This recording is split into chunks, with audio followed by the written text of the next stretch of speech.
It's Friday night. Do you know where your kids are?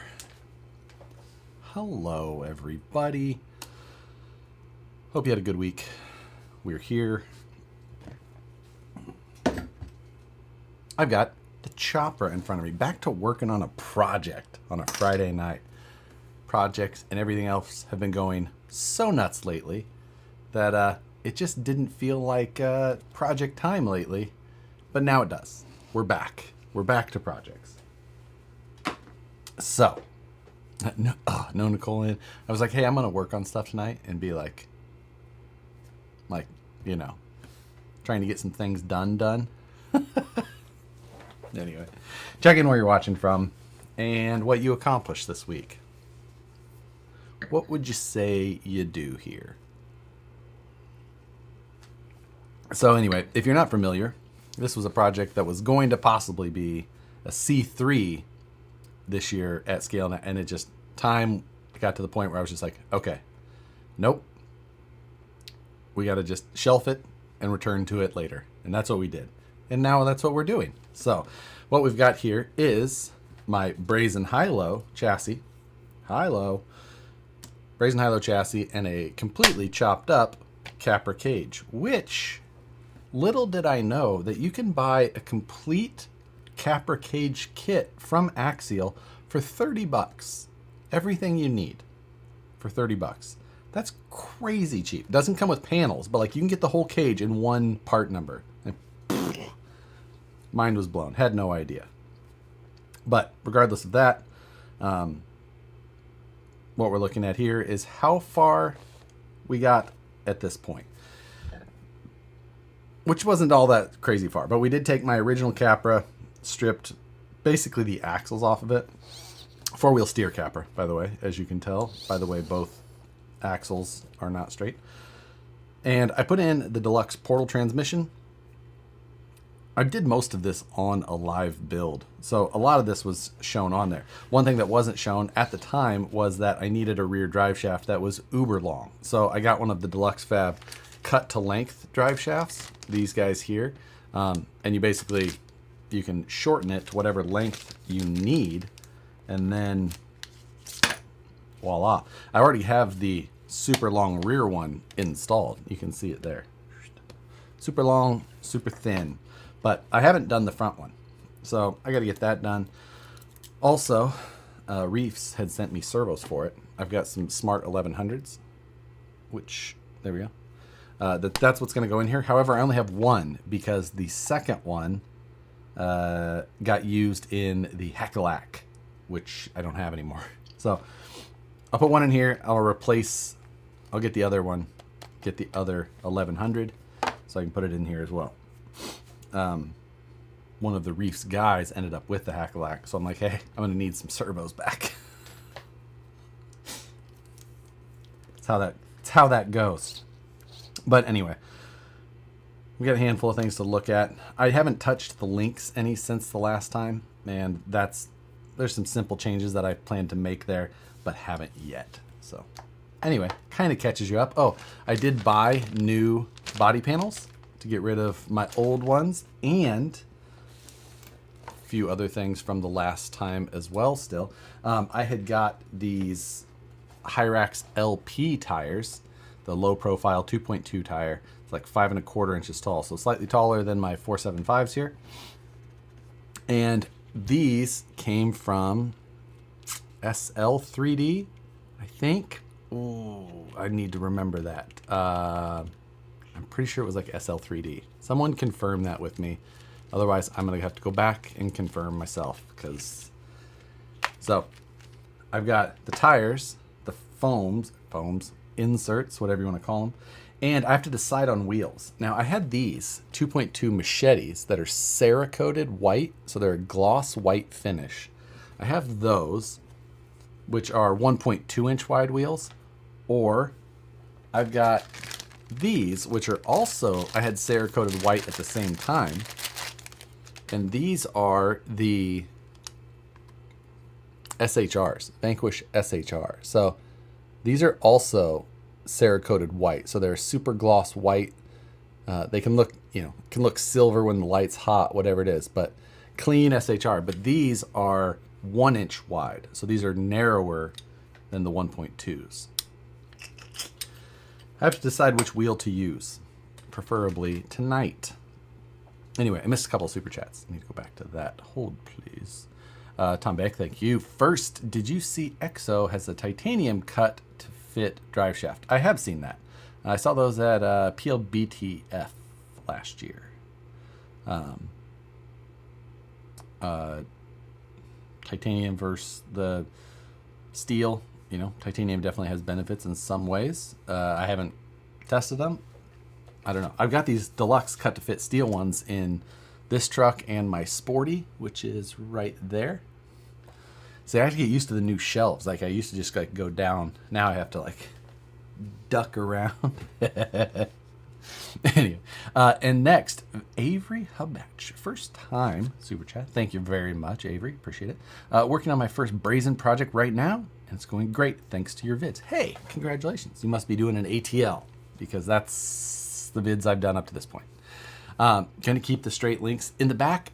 Probably not, Ben. I'll probably get those bent. I definitely need to bend the uppers too, just because they touch that chassis a little bit right there. So a couple of little things I have to get done.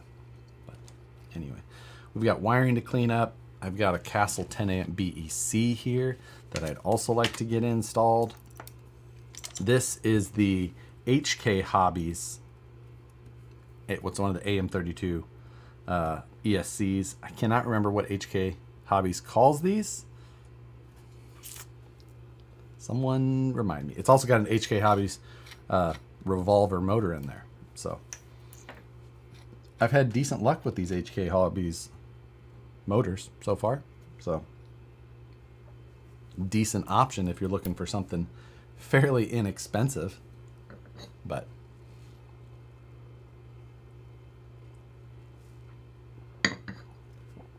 so yeah, a handful of things to get done, I would say. And I needed coffee, so Nicole made me a coffee before I got started. Scott O'Blander, thank you, sir. Just painted a new Coyote body. Cage coming? Yes, I definitely need to get that done. Coyote body's still sitting on my class 2, and I just haven't got to it. So I absolutely need to get that done. I've got too many projects, and I have to get a handful of them done super fast. SL3D, isn't that what I said? SL3D? So yeah, I think that's what I said.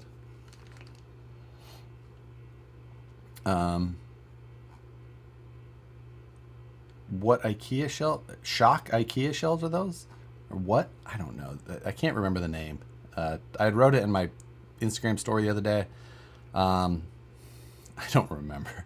You just go to like the shelving section in there and you'll see it. Like it's just a frame really with the flat. So like they don't have a lot like it. They should be pretty easy to find. I can't remember what the name of it is. They're not that hard to find on the website though.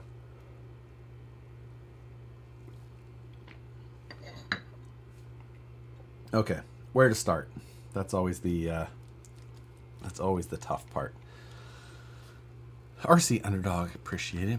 If you install all 3 servos in a Phoenix, do you need to install a bigger BC under the stock system? Servos feel hot. It depends on what servos you're running is the real question.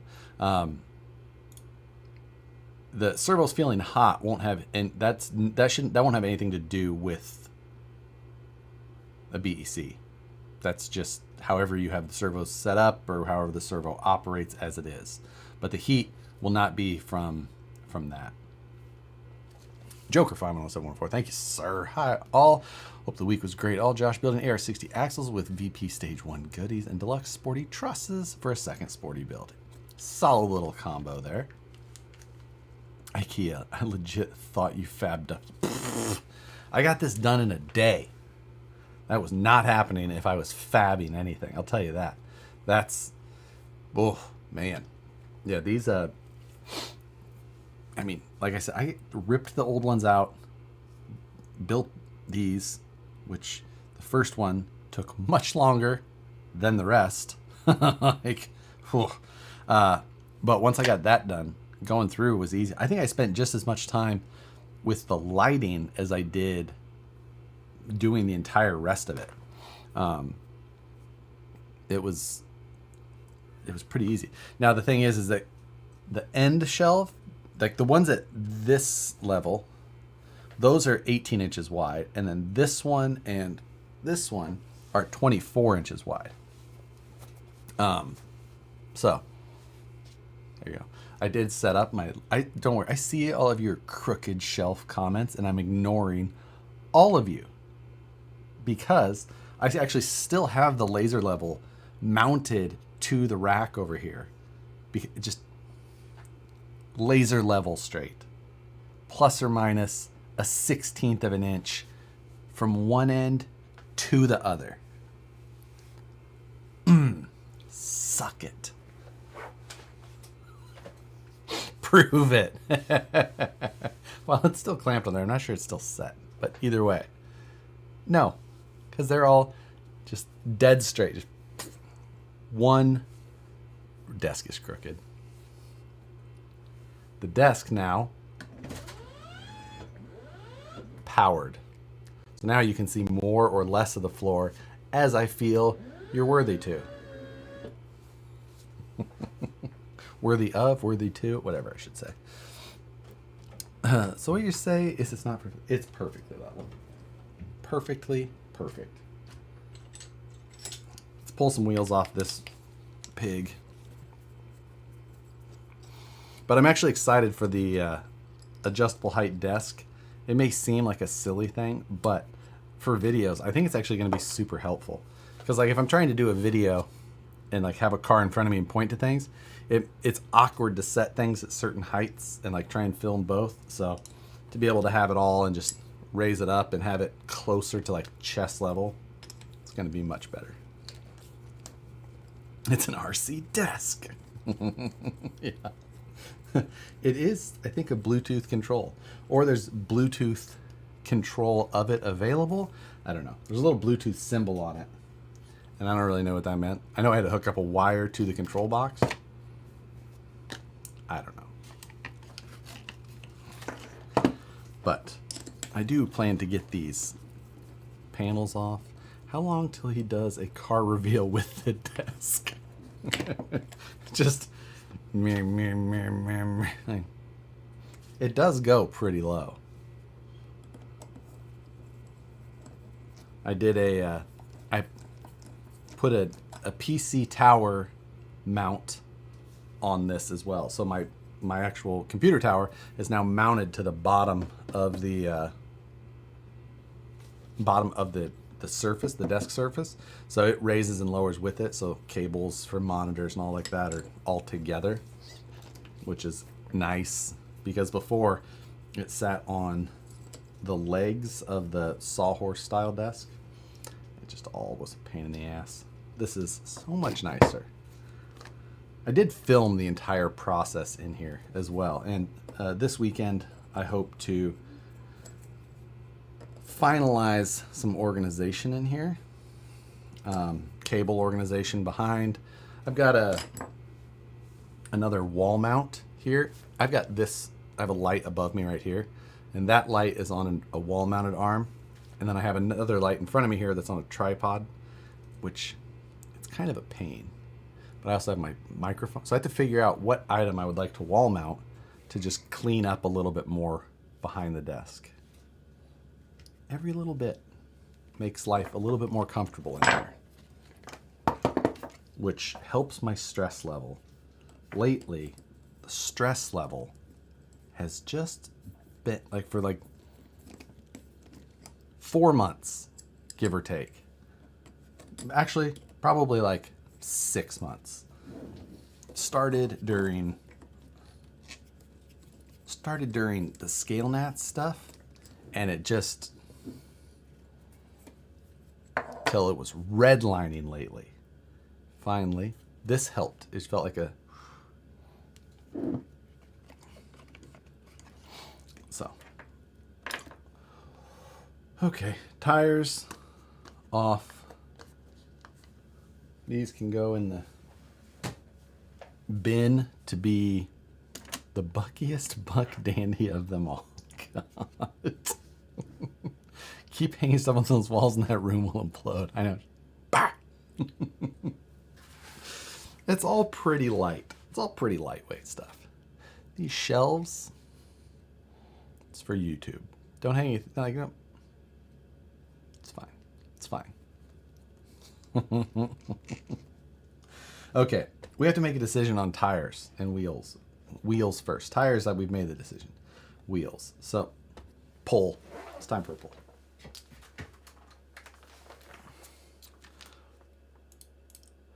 Start a pull. Which wheels?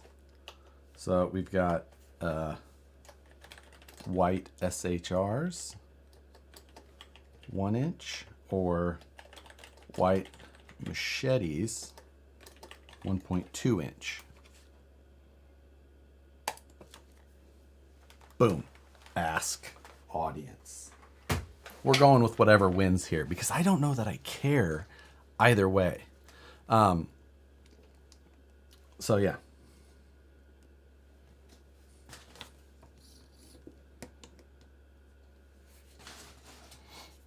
SHR, yeah.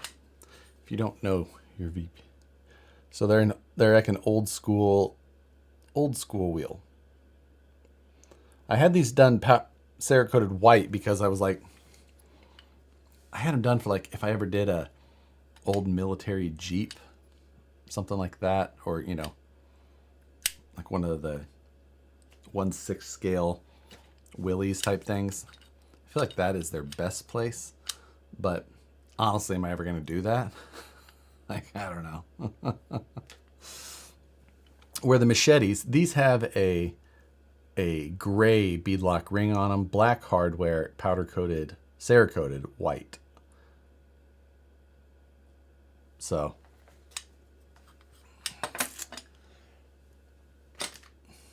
I just don't feel, I'm probably never going to use those SHRs.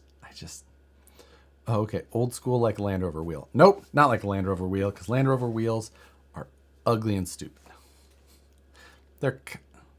Land Rovers had a similar, but they're a little different. This is like a kidney bean mag wheel. You know, slot mag, things like that. What they call. Scott O'Blander said, yeah, 5-slot mag. That's along the lines of what they're. SHR looks like a Pontiac rally wheel. There's a lot of them of that style, 70s era for sure. So that was, I've told the story of how that wheel came to be and the name.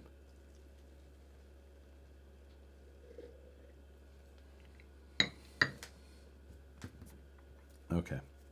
Do I take the, I really just need to start on wiring. Wiring is the thing I need to get done.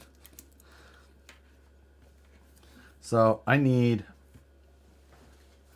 to put my receiver in here. I need to figure out how exactly I'm going to mount this ESC. And I need to configure the power setup. Battery is probably just going to sit right up here in front.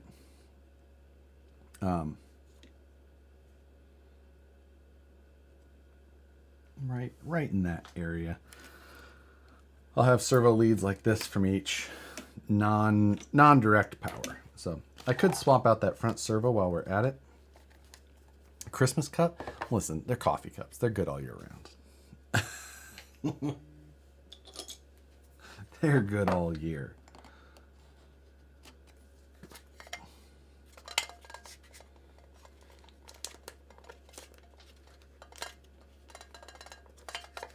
Sounds like a cowbell.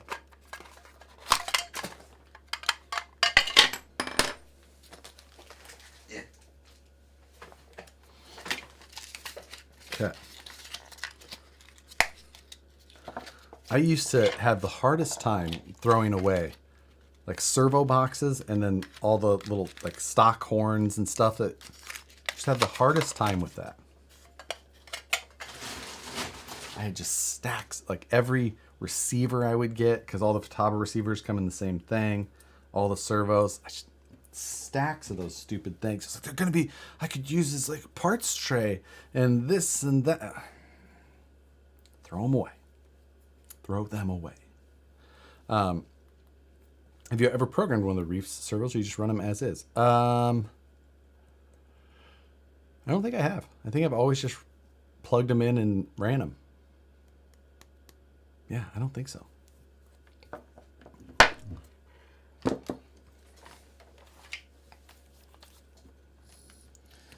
So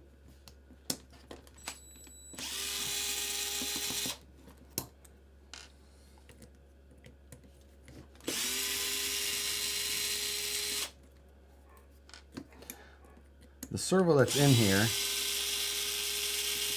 I'm pretty positive was a Holmes, but I'm pretty sure it was a prototype of some sort. And I don't remember of what servo because it has no lasering on it whatsoever. It's just...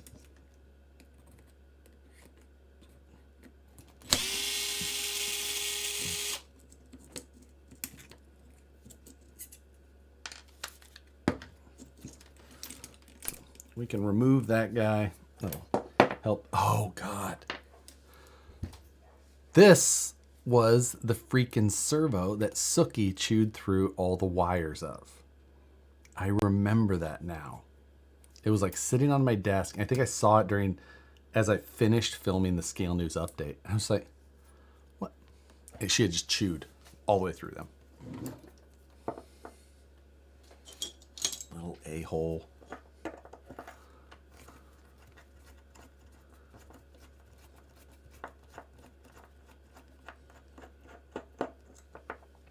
I would mount the battery on the skid next to the portal trans. Yeah, there's room there too. Either way. Why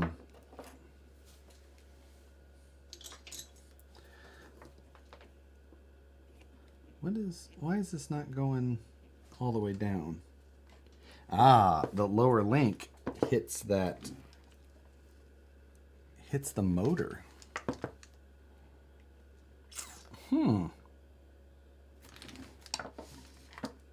So it only got, I still got a decent, now that's at, even at flex, it starts hitting that motor. I did put the spacer under the transmission because I had lost that. But Deluxe had sent me a new one when I ordered that drive shaft. But it's still hitting now. Is there a way around it? I've got it all the way over already. Can't move it further back either. Okay. That's going to be... That's another issue. Easy thing to do is just to 3D print a new spacer that raises it another 1.5 millimeters or so. But that's not a big deal. That's a fairly simple problem to find a solution for. Holmes revolver stubby. Yeah, that would fix my issue. I don't think I have one of those here, but that would fix it. It's an option. It's an option worth considering.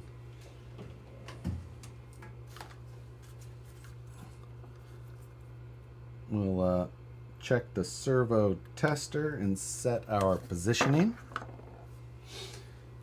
Do I have a battery on the desk still? See, this is what happens when I clean up. I put things away, and then they're not handy anymore. Should never clean.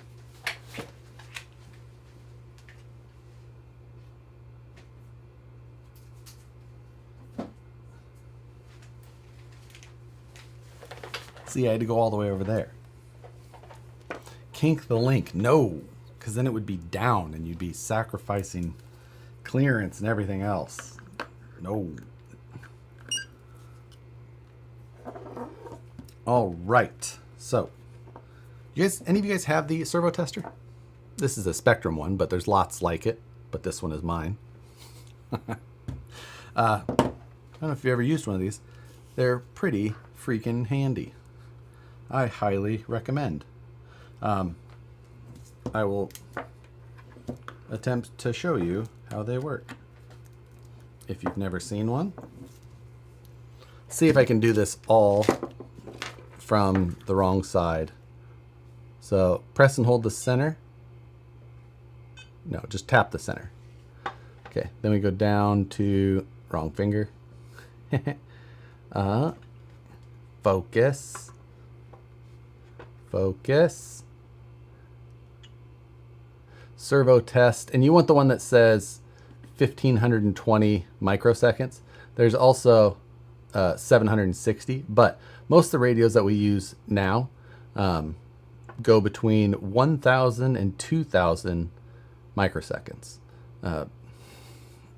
That's the PWM frequency. Frequency? No, frequency is 50 hertz is what this is going at. That is the PWM duration, I believe. So, anyway. There's our... Dang, I guessed pretty good. Not perfect, but good.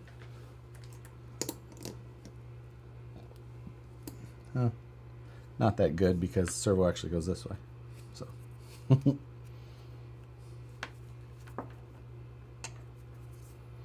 All right.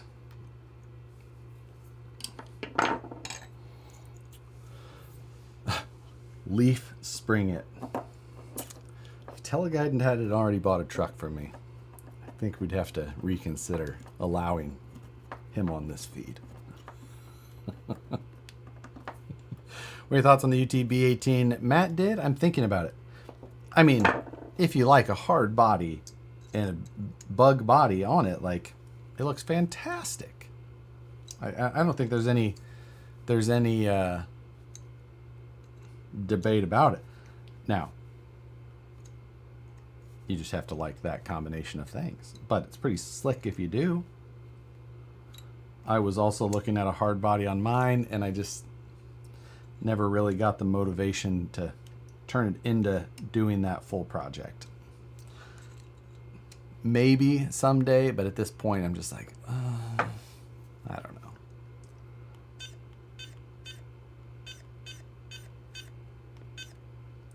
Whoop, whoop. There we go.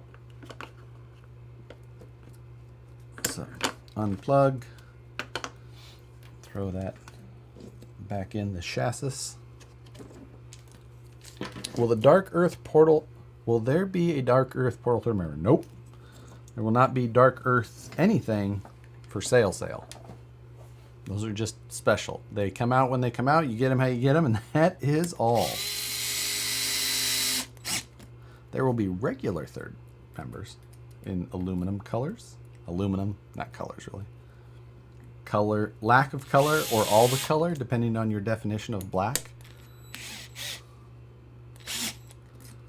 Some people define black as the lack of all color, or what about flat earth? Also, those don't exist. Birds aren't real. Buck Dandy and his choice of emojis tonight is redonkulous.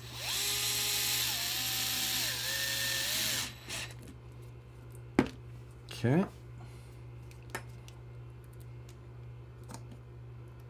I absolutely do not remember how I have these axles built, like what parts. I know it's got SSD brass knuckles, but that's all. That's all I remember. I don't remember if I did gears in the portals, gears in the axles. Nothing. I have no memory. Only spring Josh has is in his step. It's slowly dying. Okay. So we got that. So we got the direct power servo out at least. That way I know about what ones that I've got. I grabbed one of my batteries. This is a 450. How does it fit over here? Not too bad. Not great, but not too bad. If I compensate for it while designing my other parts, it'll probably be reasonable. It does have XT30. This is currently sitting at XT60, so we'll have to make a swap there, unless we just did an adapter, but no bueno there. Okay, Ay.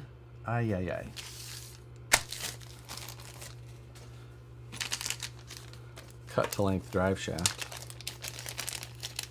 That is a tiny battery. You know what? Nothing gets past you, Carl.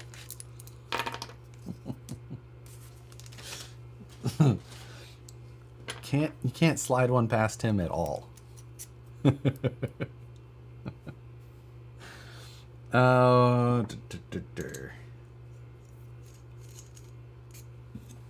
So, looking at,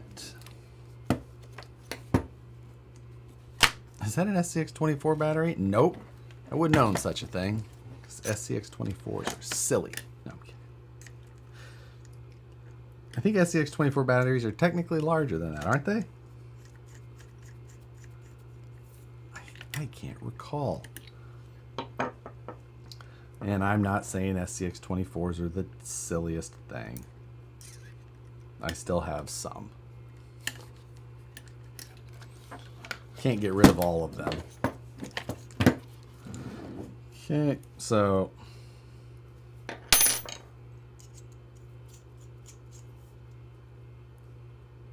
that's the yokes. That's the wrong side. I need the pinned side. And only 2S. Some SCX24s are 3S these days. Some of those furry guys.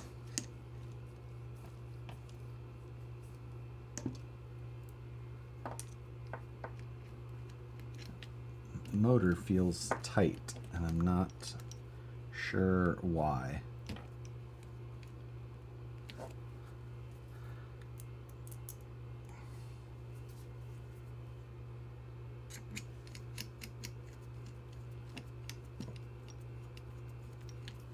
It's not.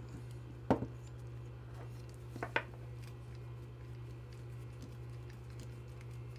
we go. Okay. I know it's off topic, but I'm buying a bamboo carbon and wondered which 3D scanner you would recommend. It's a really good question. I've got a handful of them. I think I have 4 scanners now. And I feel like it depends on the day which one I feel like is the way to go. The Creality Lizard, CR Scan Lizard, has probably been my most reliable. Like, it works about how I expect every single time. The CR Scan Ferret, which is their cheapest one, has worked well for me, but not every time. And then I also have a new one from another company that I feel like maybe is a really good one, but I'm still working out some growing pains. So it's a really, really hard question for me to answer. Other than I can say that the CR Scan Lizard has been a solid option for me since I've had it. And, you know, that says something, I guess. Okay. So this drive shaft will for sure work. Length is good. Yokes are in there. And I'll work out the rest later. Why is this motor tight? Oh, it's literally just that link is that close to it. And it rubs. Does it rub? I don't feel like it's rubbing. What was that all about?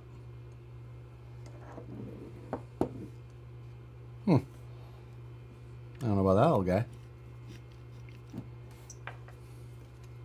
Oh. Never mind. I had the ESC jammed underneath of it.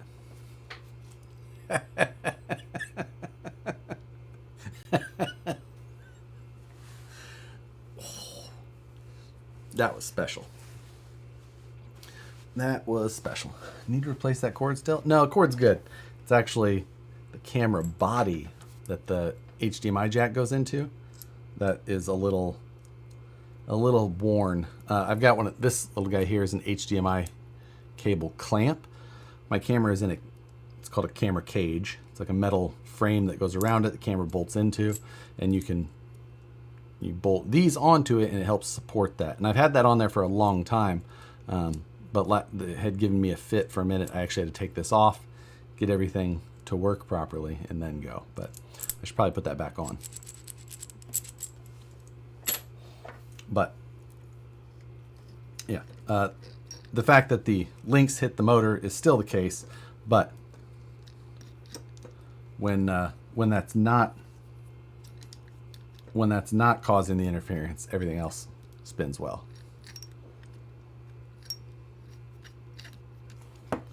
Anyway, you know what? Sometimes we all have those moments. Mine just happened to be on a live video, so everybody can understand my, or everyone can witness my ridiculousness.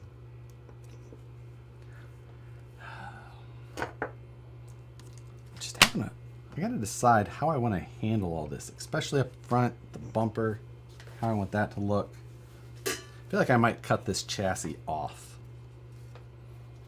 I feel like I could cut this chassis off quite a bit. I don't really need anything up there. Just let the hood, let its freak flag fly, or however that saying goes. I'm gonna swap to the clear panels quickly, just because it'll allow me to see some things.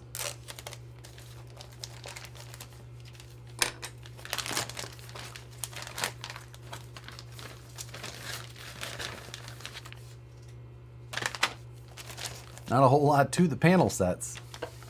It's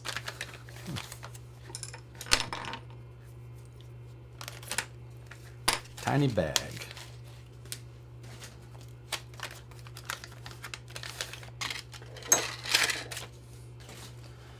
Drop the new hood on.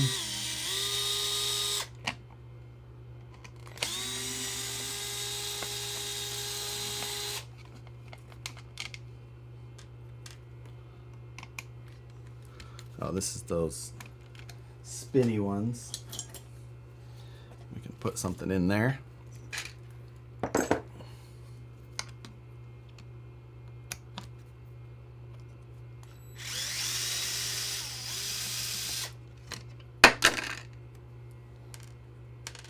Came off easily.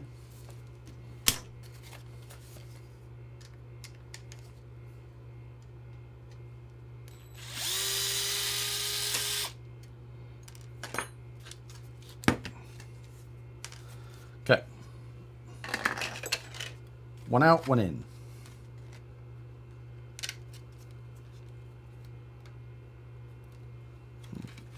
Get them started. Let's get it started in here. I feel like I could come up with another option for mounting this hood without the little hood pins up front, since we're probably not going to use those anymore. Probably. I have a lot of re-engineering. Are you going to throw away that hardware? No. Since I'm using it right away, I won't replace it. If it was just going to sit in a pile on my desk, yes, I would likely throw it away.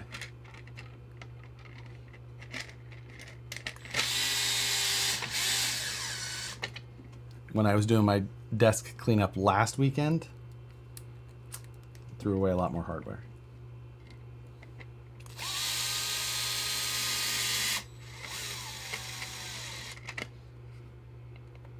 There we go. Okay. Put in one of your extra servo boxes.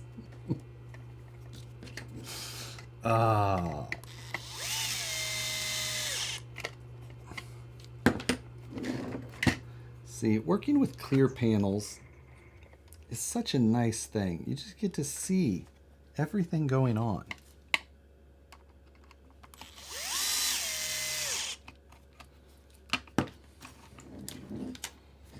It helps so, just how much that helps up here is worth the price of admission. I mean, I don't really care about the hood or sides at the moment. It was really just that one that I was anxious to get on there. Brett's joining in. Hardware seems to be a one-time use product in my shop as well, even if my truck only got mocked up. It's just one of those things.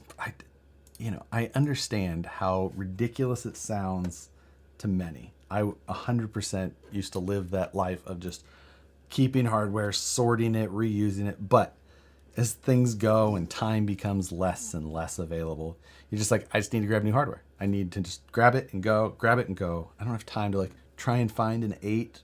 Or it's like, you know what? The 8 was just a little too short. I want a 10. I don't want to go like back and sort through again. Just grab new 10s. It's just a time thing. That's really the only reason. I don't, So, yeah. Where is the dumper fire and the mat signal? Dumpster. Mat signal is right there.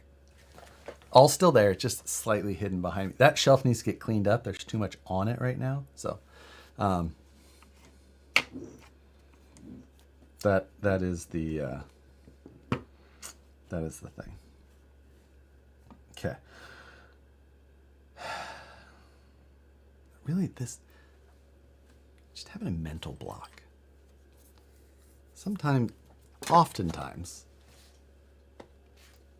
Oftentimes, everything's just like moment. If I'm not in a groove, it's like things just don't happen. So, we're gonna end this pull and machetes one handily, which is great. I'm gonna disassemble. I'm gonna reassemble the wheels with the new tires and the inserts. We'll see how I like these. This will be like the 3rd or 4th set of 3D printed inserts I've tried. So far, there has not been a set that I have preferred over my normal foam stuff. So we'll see.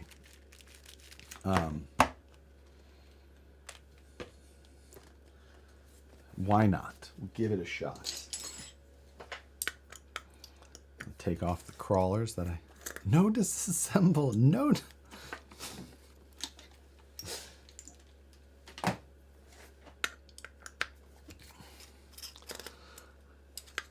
So,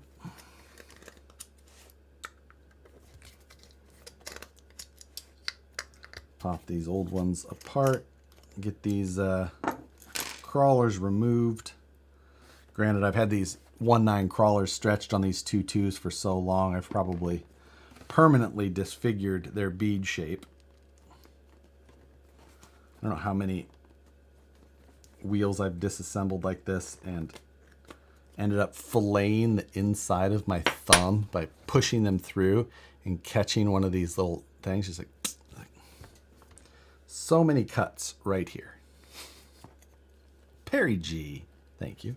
I wrote that Hot Wheels store a stern letter, never going there again, tomorrow for lunch. You know what? It sounds like it's in driving distance, Perry. I feel like they might be more well received if there's 2 of us.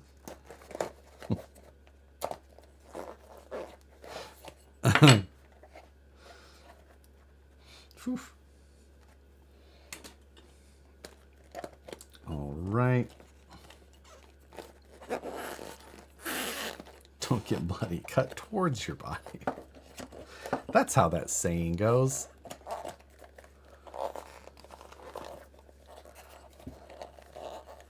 What happened with the Hot Wheels? I show up later. Perry sent me a DM today, and it had a establishment that had a Hot Wheels themed sign out front, but was not selling Hot Wheels. You know, there was other merchandise on display other than toy cars.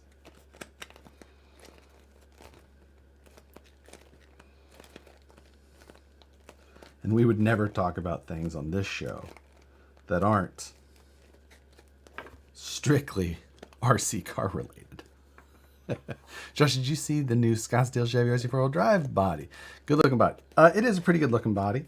It's the Blazer that they had before modified to work, to be a K10 truck now.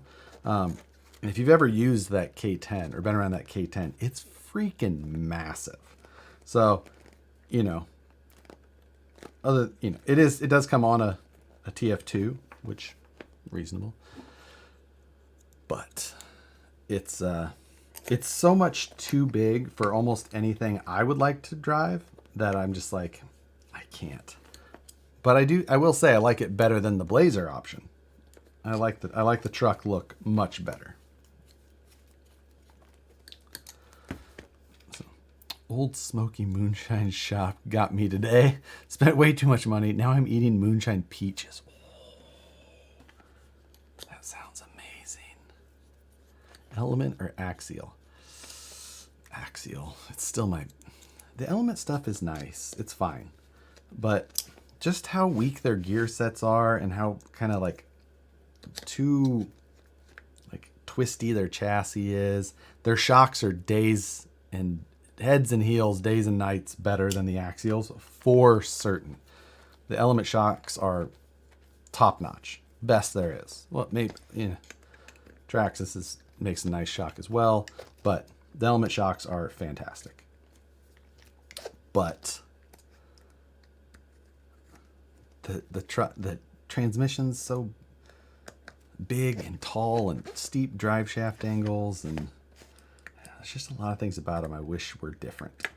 And as much as I like them, I feel like I would rather have a base camp.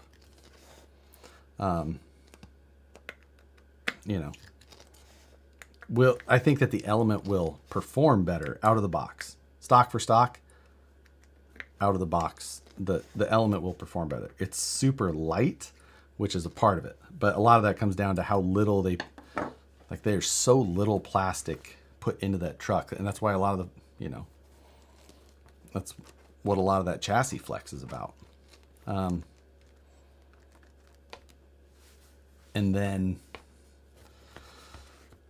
But yeah, base camp. Which base camp are we talking about here? Josh, did you know Ripper 93s for sale? I really don't. I mean, I catch some of the Rippers for sale anymore, but I don't really keep up with them. They go up, they go down. I feel like there's always one for sale. Well, there's at least one for sale is what I mean. And they're always going to be, if someone needs money quick, you're going to see it go for $6,600. If someone doesn't need money, you're going to see it listed for $8,500. If someone wants to just sell it, but not today, just eventually, it'll go up for $7,500. That's about the current market state. Seen one for sale for $9,500 the other day. Yep, that's someone who's just like, buy it from me, I dare you. Josh, how many times have you driven the dirt bike? A good number. It is absolutely trashed. It is trashed. It's 8,500 RTR. Boom. There you go. That's about... That guy is... See? Just saying.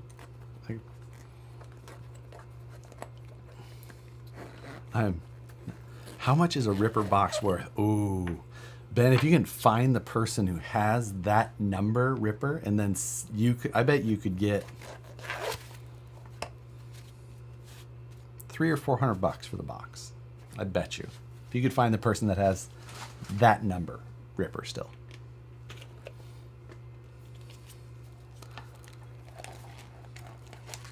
If you have the box and the foam,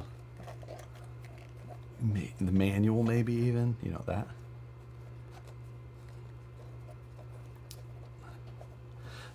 My issue with one I saw for sale is he said it was super clean, as if it was rare to have one that wasn't used. I think most haven't used it. It doesn't really add value. I know what you mean. Well, yeah, it doesn't.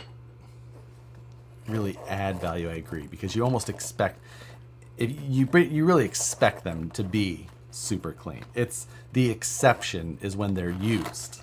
That's for sure. So I agree, Logan, that. But I think it's almost required to be stated that it is super clean, photo proof, that type of deal.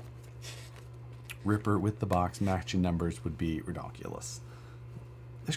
Yeah. And there's a lot of people who will just never understand the number, the value, and I get it. A lot of people will never, or don't care. Just don't care.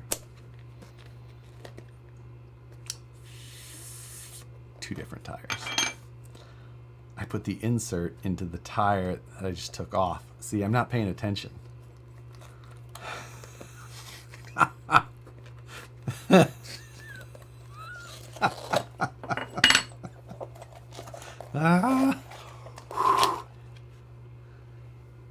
that away from me. This one already has an insert in it.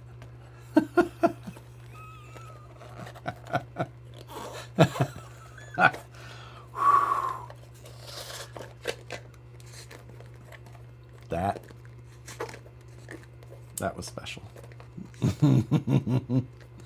Who has Ripper 69? We gotta know. Make yourself know. We have a list. We have an active list of everyone who's got the numbers. It's not maybe 100% up to date, but it gets updated periodically. I mean, wow, makes it. The windows taste better on the short bus.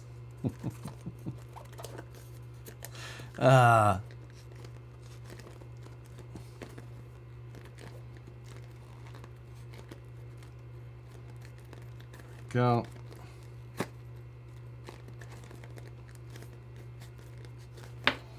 Good to go there. Get this face inside. I really wonder if I have permanently deformed the bead opening on those crawlers or not. If they're just going to be not necessarily trashed, but destined to only be used for a 2-2 application. You look like you're really into those tires.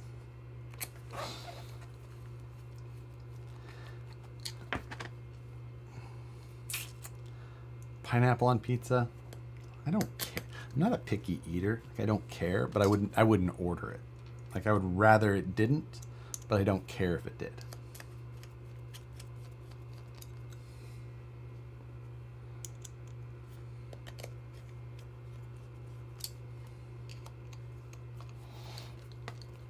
When building with crawlers, mount them with the mold line on the same side. There's a thick and thin sidewall. Yeah, I've seen that. I mean, it's only like a 0.5 mil difference, though, isn't it? However, for me, I always mount them with the. I always try and mount them at least with the dot on the inside. Like, I could just scrub it off, but nah. I'll just mount it to the inside and not deal with it. That's what I'm trying to do with these. Just mount them with the orange dot on the inside.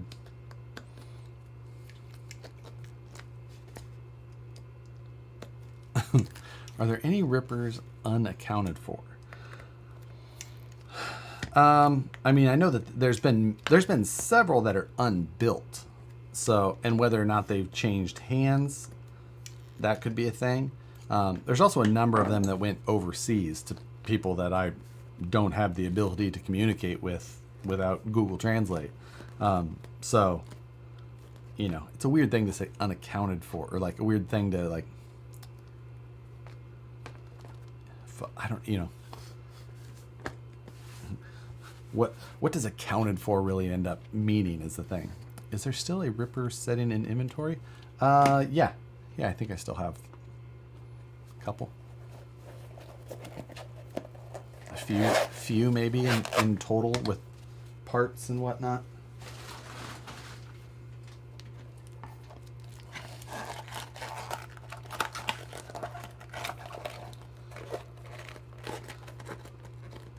if I just finished them, be out of my hair forever.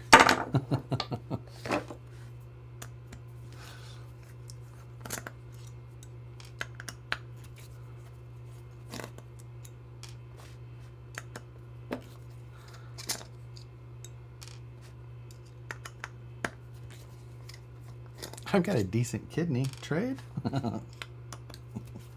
Can I just play a middleman to that party? Or to that transaction? Like, okay, here's the... What is a ripper? I'm a bit confused. Aha! It is this.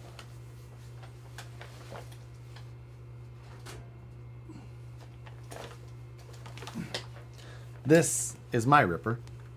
This is not exactly like all of them. This is one of the early prototype ones.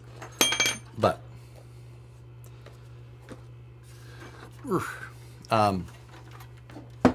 it's all, the cage and the body panels are all machined aluminum. So they're machined from giant blocks. And it was more of like an exercise in can it be done rather than should it, whatever. Just like it's a machining exercise, a bit of a art piece type thing.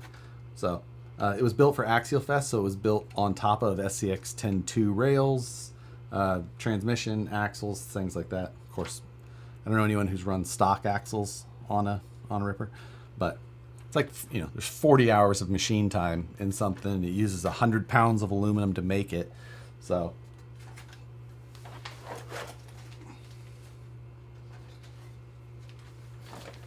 when they were sold new, they went for like $1,900. And the collector market is what has put them through the roof. And like we've talked about, now they go for, you know, between $6,000 and $10,000 for an RC car.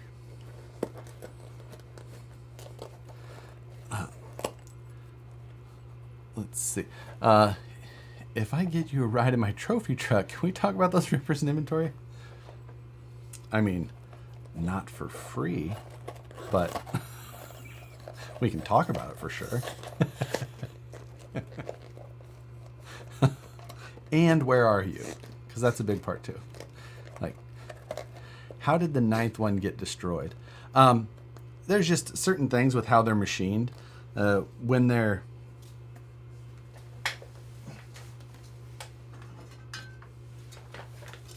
machined, you know, it's done one side and then the other on some parts, like this one here. And so it was just, these are very thin, like just, you know, it starts as a big block and it gets machined down to very little.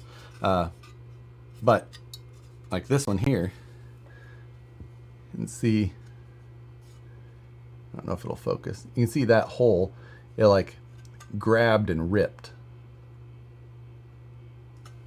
And then this is scrapped. But rather than throw it away, I just kept it like a, you know, little thing to have. So it's still a raw deal. Brenthal in SoCal. Okay, done deal. I'm into it. That's close enough for a weekend trip.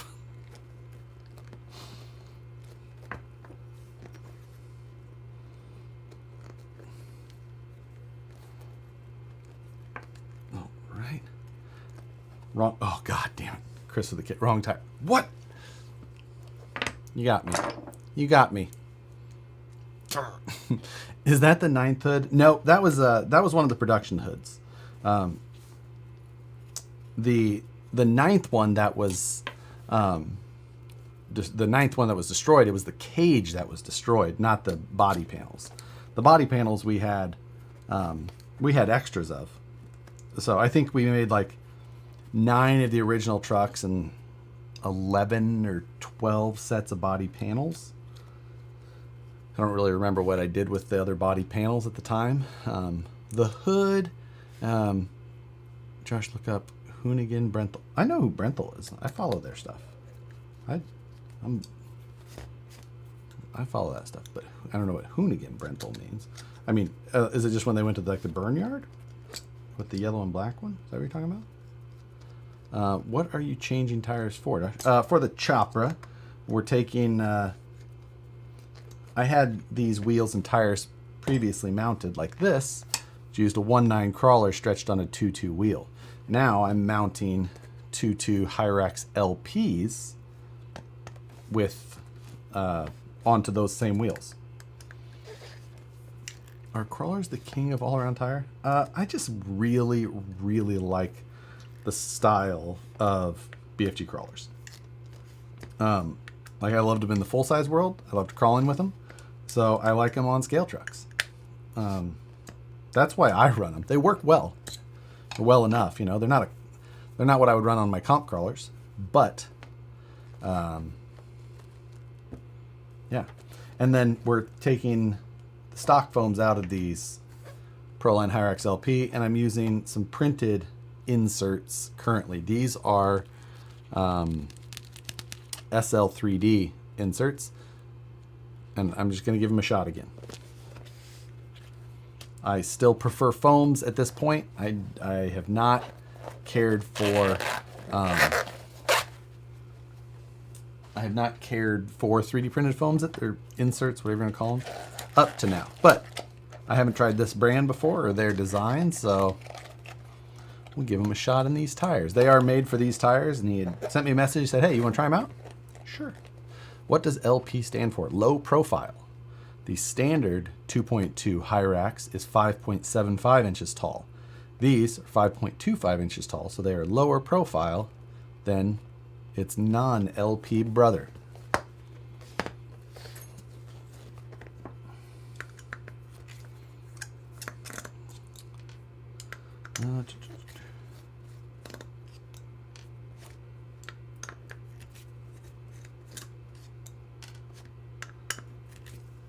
And we are down to our last one, so as long as I don't remount the wrong tire, we'll be okay.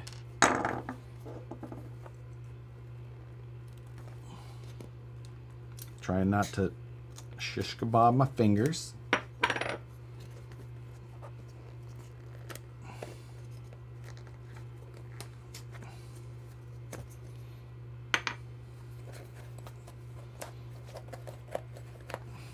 Yes, hit the like button if you're watching. 119 likes, 381 watching. Hit the button on your phone, on your computer, whatever it is. I just took the... No. What did I do? Did I just take the foam out of that? Like I was going to mount it up?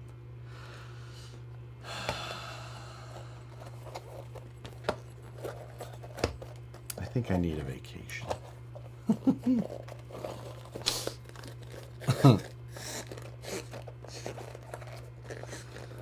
Okay, now, last tire, mounted in there properly. Facing the hole.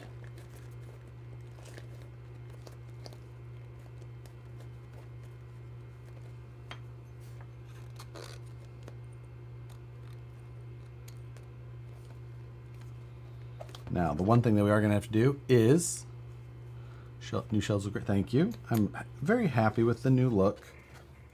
I had a good bit of fun finally getting to play around with WLED control. Something I've been wanting to do for quite some time and just haven't. Are you venting them? Yep, I vent all my tires. And they're probably not vented right now, but I just do it after the fact with some side cutters.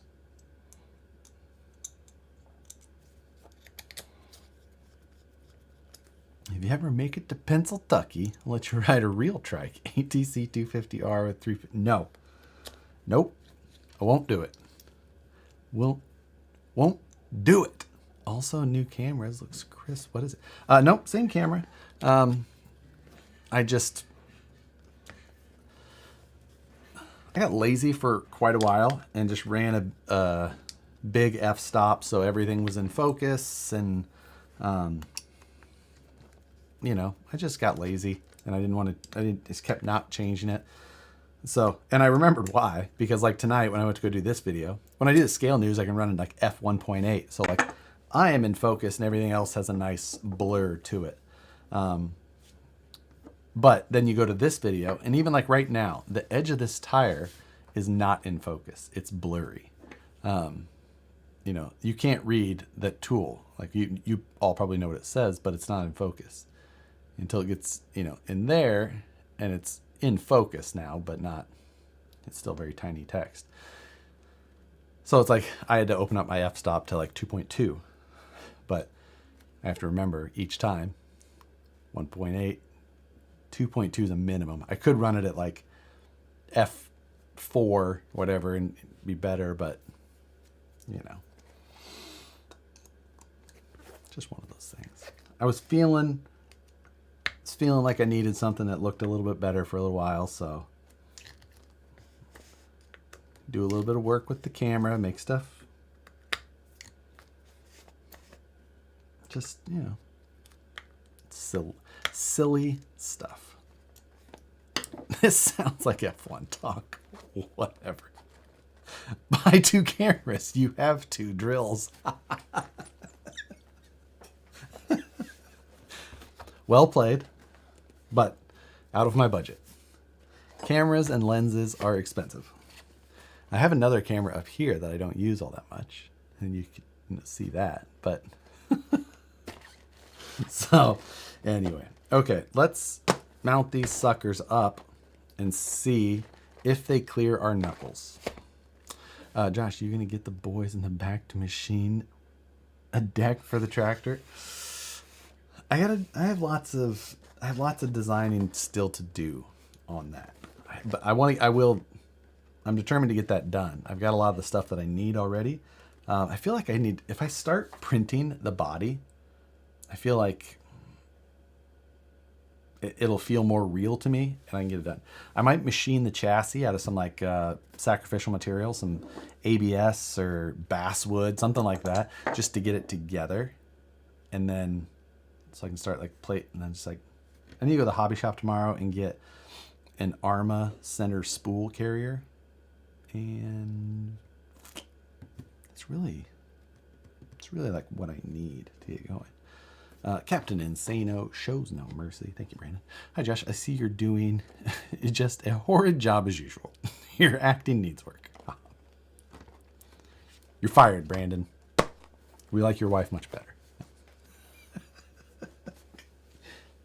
Tell your wife hello for Nicole and I both.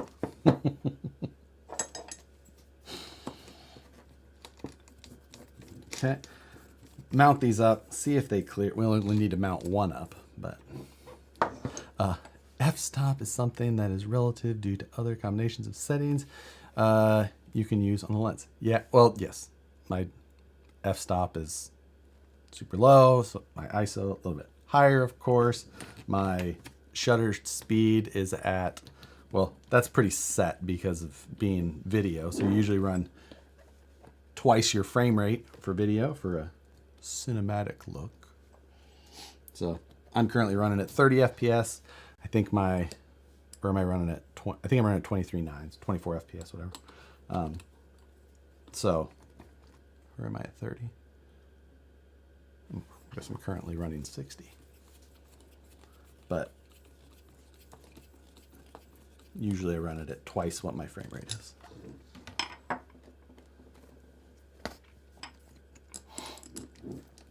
Hi Josh, do you know what aluminum is used on the RC Rock Pirates chassis? I don't. I assume 6061. But I couldn't tell you that for certain. Are we clearing? Oh, clearing with tons of room.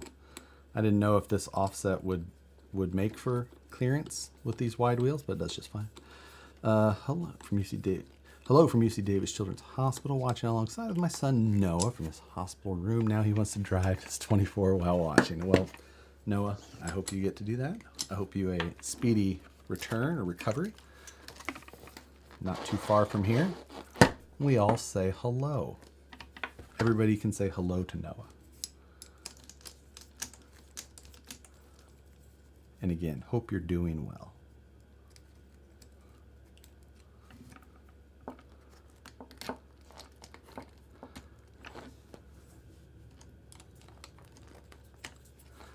There you go. There's a bunch of people wishing you well, Noah. Who am I saying hello to? His name is Noah. He's in UC Davis Med Center, not too far from me here. He's been either in there or in and out of there for quite a while, as I've seen over the time. His dad is a local RC guy, Robbie. So.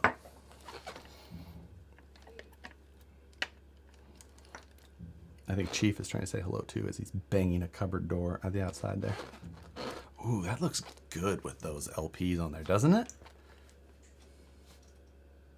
Ooh, that immediately makes me feel things. Oh, yeah. That totally changes my opinion of this thing already. Like, I was liking it. It was just like, it's good. But now I'm really liking it. That's excellent. Ed Camino. Thank you, sir. Hello, sir. Getting in here late, getting my car ready for a car show in San Diego. What 3D scanner would you recommend for a beginner like me? Beginner-wise, the CR Scan Ferret has been decent. Not the best one that I've used, but decent and the most affordable to get going with. I've had good results out of it, but it has taken a little bit of work at times. But if you didn't want to like dive in with something a little bit more ridiculous, it's a good way to start. My CR Scan Lizard has been my best consistent performing one, but it's probably a little over 2 times the cost. I think the Ferret is like $299 and the Lizard was like $700. So, and as yeah, the Ed Camino, hope that thing, it's still the best username. Like you were made to own an El Camino. Like such a good one. So impressed with that creativity.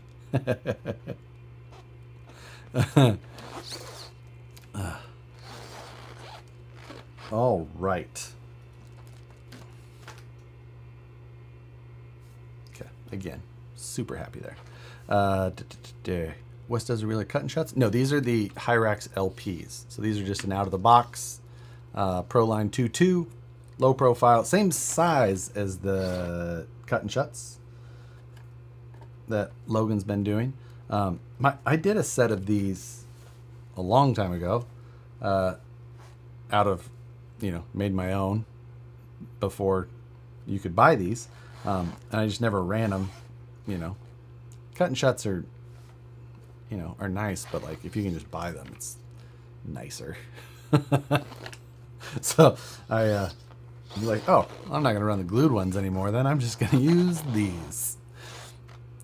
Hey Josh, have you seen the PT Cruiser that has the Dodge 6.2 in it floating around Instagram? And it is dark green. Yes, I have. I sent it to my coworkers and I said, ultimate wagon, because I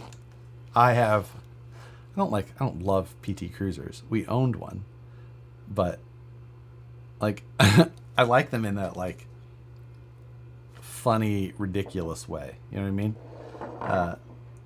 So I saw, and Brandon, my coworker, he's got an Audi S4 Avant. So wagon. Michael just bought a A3 e-tron wagon, and they're like, it's not a wagon. I'm like, yes, it is. It is a PT Cruiser is a wagon. It is a car, full back. It is not an SUV. That is not a sport utility, anything. That is a wagon. It is a neon that is got a butt in the back. Wagon. It's not a wagon. I'm like, ultimate wagon. The Magnum is a wagon. Magnum is also a wagon, is what you meant to say. PT Cruiser is a wagon. It's a neon with a growth on it. Wagon. Neon is a wagon. Fact. HHR, also a wagon. They were modeled after the old school panel wagons that they were called. Wagon. There you go. It's not a tumor. Those wheels and tires do look... Dude, they look so good. So freaking good. I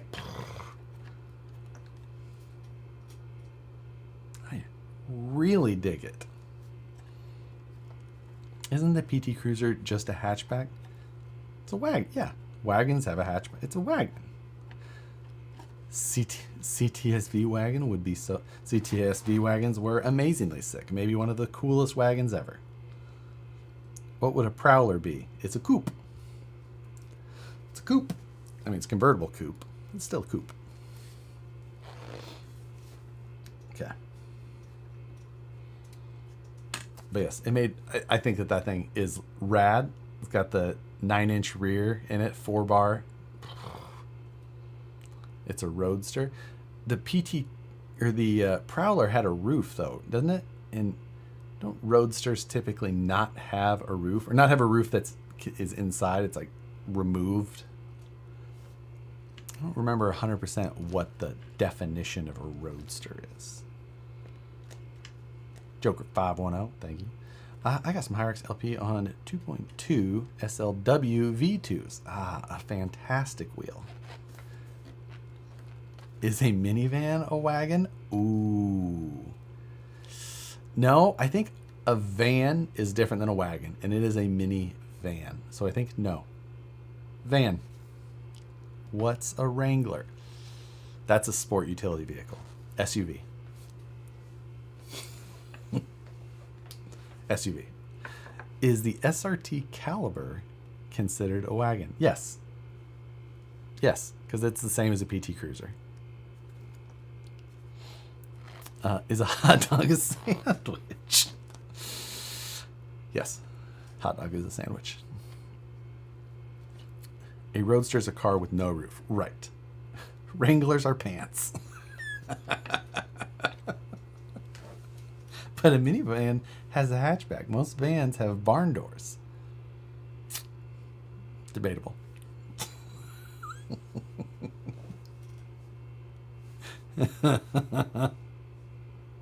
No, they are hatchbacks. Don't put it in the sink. A Caliber is a PT Cruiser with an slightly edgier front end. Beyond that, identical vehicles. No difference. If you drive a Caliber, you could just as well have wood paneling down the side and you'd never notice the difference. Like, is that a newer PT Cruiser? Is a Corvette a sports car or a muscle car? I'd say sports car. I don't feel like muscle cars were always like a different car that just got a big engine. Like if a Corvette came with a 4-cylinder option, like normally, but then you could get the 6.2 liter supercharged, then I would say muscle car. But I think it's a sports car. It's a supercar. I won't go that far yet. The new ones are maybe now you could say that, but not my 1989 C4. That was not a supercar. I liked it, but not a supercar.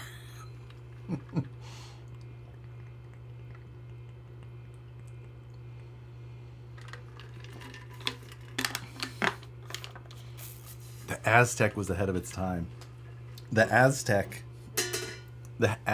turns heads at car shows these days.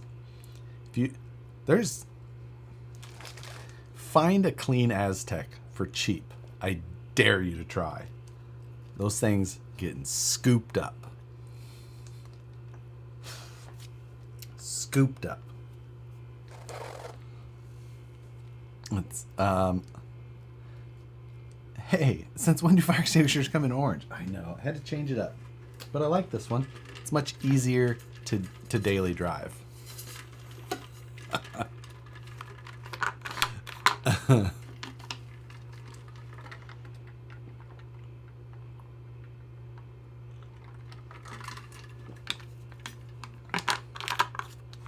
but it had a tent. Have you ever looked? Go look up some detailed pictures of the interior of an Aztec. Like it's pretty crazy. It was pretty out there. Even like the gauge needles. Like, not bad. Hey Josh, I'm building a CNC. Any tips for cutting carbon fiber? I plan to do it in a water bath to cut down the dust. Oh, I mean that's a great way to go. Or I've seen. I use PCB cutting bits, a 3mm PCB bit. And I spin it at like 16,000 RPMs, and I think I run about 400 millimeters per minute, roughly. So, and I'll do 2mm depth of cut with that 3mm PCB. It's usually pretty happy. Also known as corn end mills. I've never heard that, Ben. Never heard that. I've heard of diamond, like double diamond, but I've never heard corn. Ah, I feel like I have to sneeze so bad, and I have the brightest lights in front of me, and that's not doing it. So I'm just going to sit here and look like an idiot until it either happens or goes away.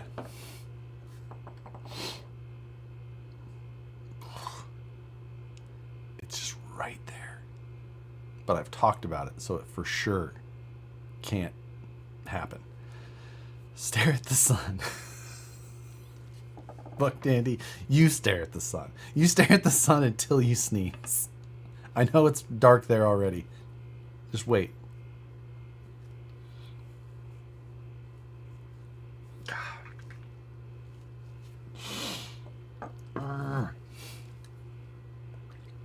Okay.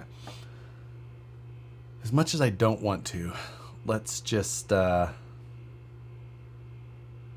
guess let's just start looking at wiring. God, I don't want to do that. Wiring is just that. So if I run the battery on the side, I'll run all my wiring up here in the front. That way I have room for a real proper interior, you see? Because on a car like this, an interior is a must. So we'll be able to get this little guy wrapped up around there. I'm going to have to design a tray. 3D print it, of course.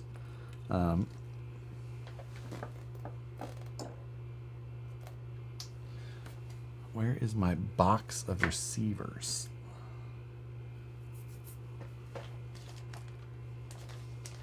Why did I organize? I had them all in a nice little pile here, and then I decided to clean things up. Where did I put them?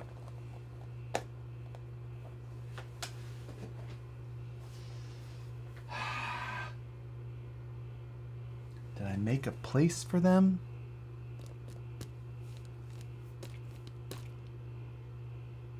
Oh, this is annoying. I hate cleaning up.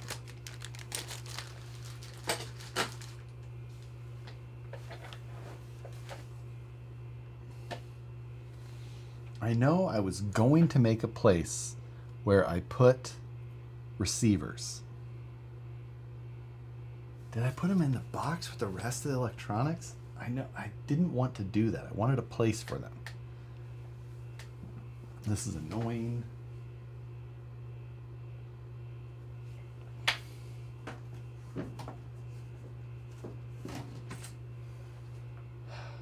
Fart. I guess let's check the box. One more quick check. Dang it. Check your phone app for it. I'm positive I didn't do that. Oh wait, did I move it over here? Aha. I did. I put them in a receiver box. See?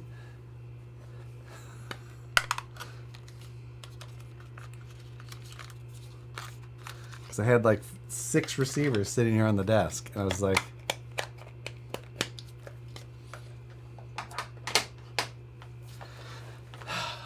When's the last time you updated the app? For new stuff that comes in and out, it still gets put in there. It's the used stuff that I don't organize the app for. That's a lost cause. But new stuff, like new electronics and things like that, like when I bought the BEC, I bought 2. I put 1 in the app, so I knew I had it. So I didn't have to buy it again.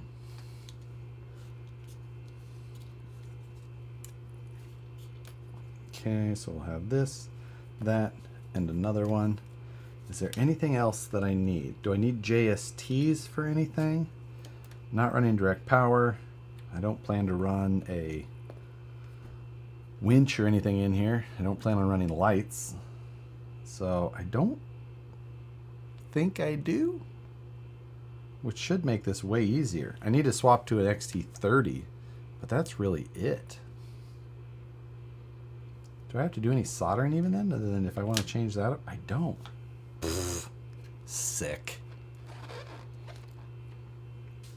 Sick. That. Now, I don't feel that this is going to be such a hurdle. So we got to replace that rear servo, so I'm not going to worry about coiling it, but we will coil this front one. Noise.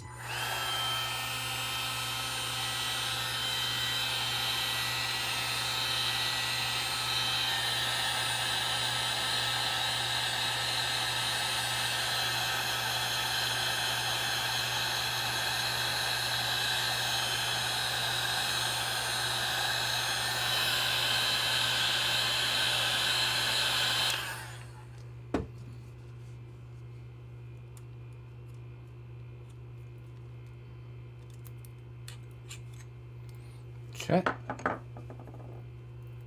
One down. Is that a Milwaukee heat gun? Oh God, yeah. It's a Milwaukee M18 heat gun. It's a freaking game changer. I hated getting my heat gun out. That super stiff cable that it had on it, all that. I would never use it. I'd use a lighter every time because I freaking hated getting my stupid heat gun out. But now with the Milwaukee one, it's just always handy. Absolutely. If you run Milwaukee tools, if you don't, find whoever makes whatever brand tool you use. They probably make one now. Get it. Whatever brand you run. I don't care what color you run. If you want to run like the nice stuff, Milwaukee. Power tool fights. That's the best. I use a mini torch. I have one of the little mini butane torches as well. But like it runs out of fuel and I gotta, where the freak did that butane thing? The best. These things are, changes everything for me.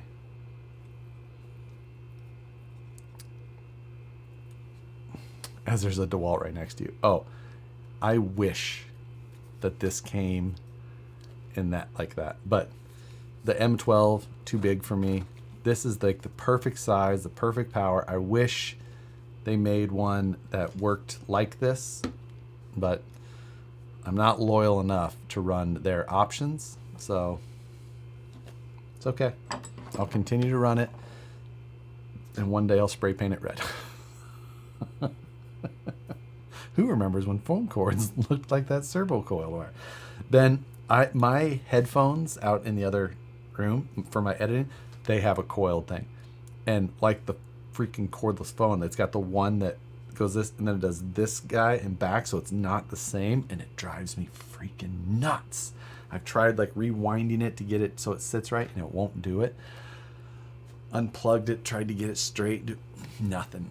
I wish I knew the trick to get that fixed.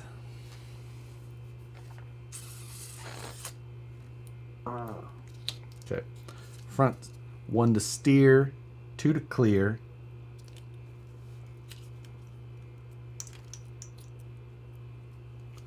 Ground goes up.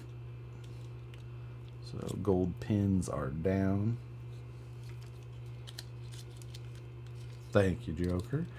Josh, scan the plastic case and 3D print a red one. Oh, you know how, like,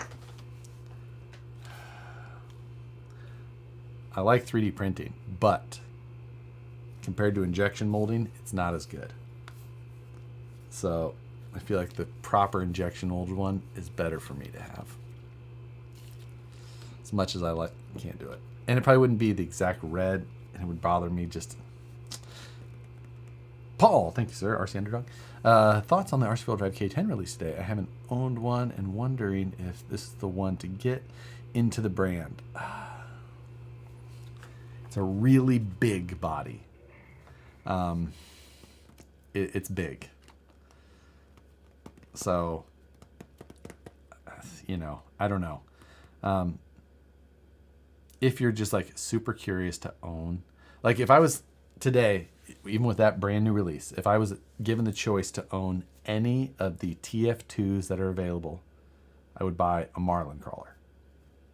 It's the best version of the ones that are available. That being said, just about everything except the body is garbage. So it's just super hard to be like, this is the one you should try. If you love a K10 truck, then freaking buy it because it's a great looking body. I think. I know that there's details about it, but yeah, it's beyond that. Other than the Marlin, even suggesting a Marlin is still difficult. But you should get a resin printer. The parts come out cleaner and much stronger. False. resin printers suck. I hate them. I have 2 of them. I've got the Form 2 and like a Mars or something like that, and I refuse to use them both. If there is a printer I can do without, it is a resin printer. I want nothing to do with them. Jeremiah, thanks, sir. I have decided to get my boys WPL D12 trucks. We'll see how long they last. They took them Hot Wheels shopping. They each got one. I got 15. That sounds about right. That's how dad shopping should be. The D12s, I mean, they're basically toy grade, a little bit better. And there's some parts that you can get to replace them. But in the end, they're pretty fun. It's like they're just fun, stupid little trucks. So I don't know why I like them so much, but I do. They're just silly. But it's kind of, to get a little solid axle rear with a, dry. There's so much about them that suck. But at the same time, they're still cool. It's like, these are kind of like RC four-wheel drive in some ways. The body is super cool. What's underneath, pretty much garbage. But these are like $49 versus $569.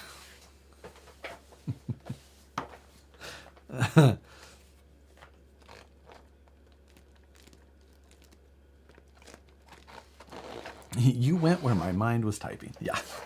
I work at a race engine shop the other day. Half of the shop does high-end restorations, 955 auto, Bob, or restorations in European. Oh, sounds so rad. 955. I'd have to look at that one. 955. I'll have to look that one up. All right. So I've waffled back and forth on the same 3 things, but this will be a super easy tray to get designed up and 3D printed. If that printer wasn't so loud, I would just design it right now and 3D print it, but that wouldn't be fun to listen to.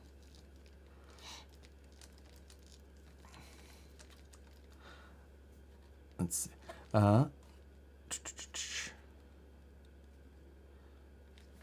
Sorry, hard hard time reading there.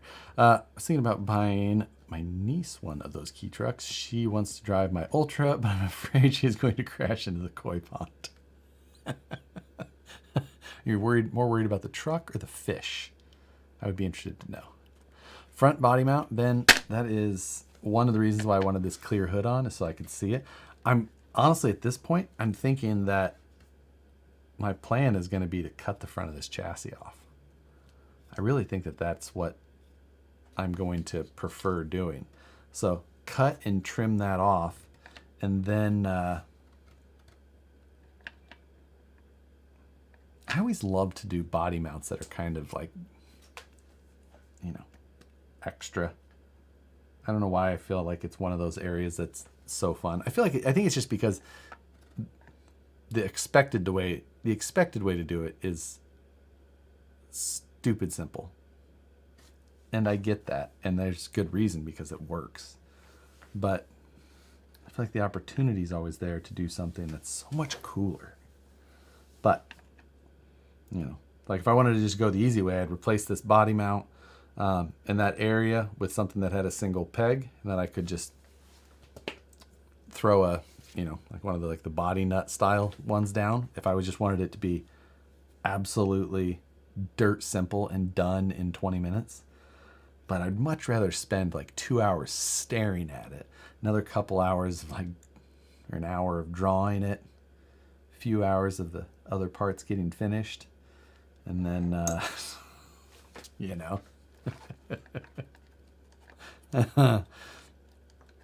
So, yeah. I guess the big question is like, if I just do, it really depends what I do in here. If I don't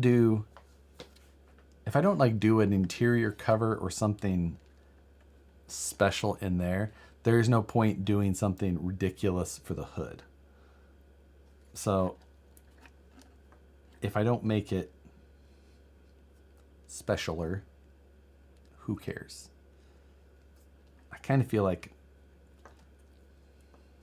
I don't know. Like, is this the type of truck that I worry about that or not? Kiss method. The kiss method is, you know, I get it, but it's way cooler when things look simple but are done much cleaner and much better. Like a big knob on the hood is ugly, but it is effective, and it depends on what you're going for. If you're just trying to get something done, that is one thing. If you're trying to build something better than what you've done previously or what has been done before you, you know, we wouldn't have trucks that look like this if someone didn't try and do it better previously. So, yeah, Kiss is fine, but you don't. Where are you gonna go? How are you gonna make yourself better? Quit making fun of my hood knob. I mean, I could put a unicorn note on it.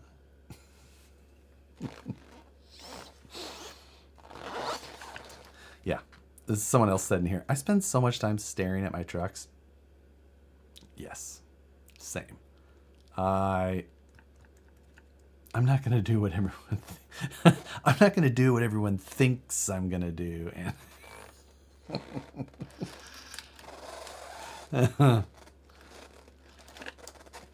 why does this not want to spin the other way?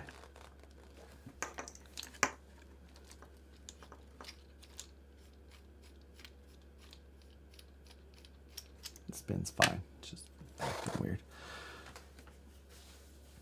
Spend the time staring at the boards all over my bench and the kits I haven't put together. Yeah, I know. I do the same. You know, you just gotta stare at stuff sometimes. It makes you come up with a good idea. The problem is you usually come up with my problem is I usually come up with the idea at like 11:30. And then I'm just like, okay, I either sit here and do it and I go to bed at 3:30, or I'm going to go into bed and then sit there and think about it and wish I started it. Josh's kiss, keeping it sassy, sir.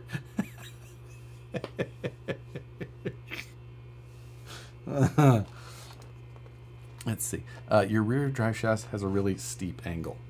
No, it's actually pretty not. Out of the pinion and everything, it's actually pretty flat. Especially with how long it is, it makes it... I mean, it's like 3 or 4 degrees here at this pinion and 1 or 2 over here. It's super, like, pretty flat. Gunner, my meat is really hot. Listen, thank you, sir. Hello, all just got home from my 15-hour day. Whoa. Yet another Nicole-free night? Kind of BS is that? Tonight's code, hashtag no Nicole is a bad stream. Thank you, Gunner. If you would like 10% off at Satisfied Jerky, go to satisfiedjerky.com and use the code hashtag no Nicole is a bad stream. If Dana is still in here, he can do that so I can pin it. If not, if someone else can type in satisfiedjerky.com and that hashtag so I can pin it, that would be fantastic. Otherwise, I'm going to have to dig up my keyboard from next to me. Okay. The fact that I don't have to do any soldering, anything like that, makes this... Thank you, Dana. Still in here. He must have just been doing the passive. Pin message. Much appreciated. SatisfiedJerky.com. Hashtag no Nicole's a bad stream. But I need to fix some links. Not a big deal. What I'll probably do is get it in decent shape with all that stuff bolted in there, held in place, take it to the shop, get the final links kind of bent in shape, and then be, kind of okay with it. In general, it's just like these are super simple vehicles. I do need to take care of, in the end, everything I need to do in this car now is just about, I got to do it in CAD, and then I got to do some 3D printing.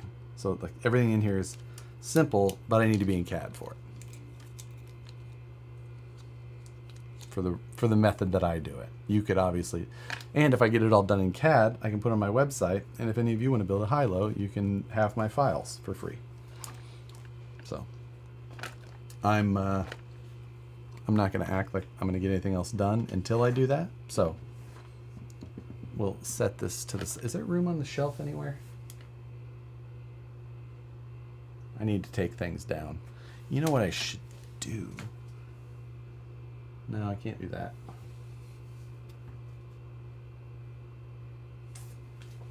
It's not going on the shelf currently. It's not worthy of taking the shelf away at the moment. RC Underdog, thank you, Paul. I'm implementing this statement. If I don't do it now, it won't get done. So far, I fixed a red cat, did some hard body work, designed and printed a hinge mount, mounted 12 rings, 12 wheels, and ruined a Phoenix. Well, I mean, sometimes you just shouldn't get, if you're gonna ruin it. Oh, I'm sure it's not that ruined. Couldn't be. But there are some things that my progress and motivation and things like that is like directly linked to my current mental health. If I'm like overly stressed it like things just pile up and it just gets worse, and I'm just like, just that weight and things, and like honestly, I've been in that for months at this point. I got the Axial Fest build felt good, but it was also like a bit of a push. For one, I love a deadline. I need a deadline, really. If I don't have a deadline, like this is the day, I have to have it. I have to have a deadline. Axial Fest was good for that. There was a lot of things like in my head that I wanted to try, and I was able to just force it into that build. Things were going well. Things were going fast. There was things that I had learned that I wanted to try. And that build just worked quickly for some reason, oddly quickly. Like I was painting it and I was like, I feel like there's things I should be doing that, like, I don't know why this is done already. Somehow it... Have you done any more work on the Woods Runner? Nope, I haven't done anything on it.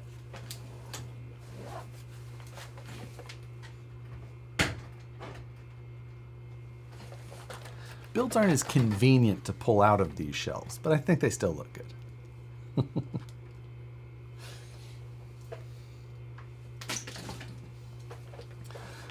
I guess there's a couple of little things that I hadn't shown. I had worked on inner fenders. It needed work on fitment though. It didn't fit the proper way, so that still has to get redone. I did work on, so on this side, you can see it's got that Lexan. See, this is why I didn't run this f-stop. It's because stuff is freaking blurry. Trying to be freaking fancy YouTuber over here. It looks like shit. So this has got the Lexan inner fender there. It's been trimmed to work with the narrowed body, but the body has been narrowed by about 1 inch. So the headlight bucket is now, well, for one, it's painted over because moose jaw. But the headlight bucket is now in further at 1/2 inch. Well, the inner fender takes into account that bucket, and it's way over on the outside, and it's not in the right spot. Also, these used, this had this bump out here for the battery tray, and I'm not going to be using that, so I don't really need that intrusion into the firewall. So I redesigned that interior, or that inner fender, and it's been 3D printed. I moved the headlight bucket in to where it should be, and I completely removed the accommodation for that battery tray. So it's a more properly smoothed inner fender. It was 3D printed on a pretty coarse setting, so it kind of looks like shit, but the design is solid. So I'll mirror that over and I can have a nice inner fender. Whether I need to do anything more beyond just regular 3D print, I don't know. Eric Baker, thank you. Josh, what would cause a receiver, an RX4 with a Holmes Hobby Polar 2700L R, to only run for a second, then shut off? RX4 with a Holmes Hobby 2700 Polar L. It's a good question.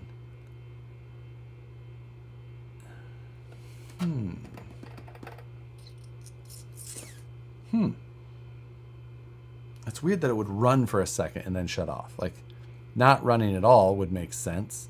But to run and then shut off is weird.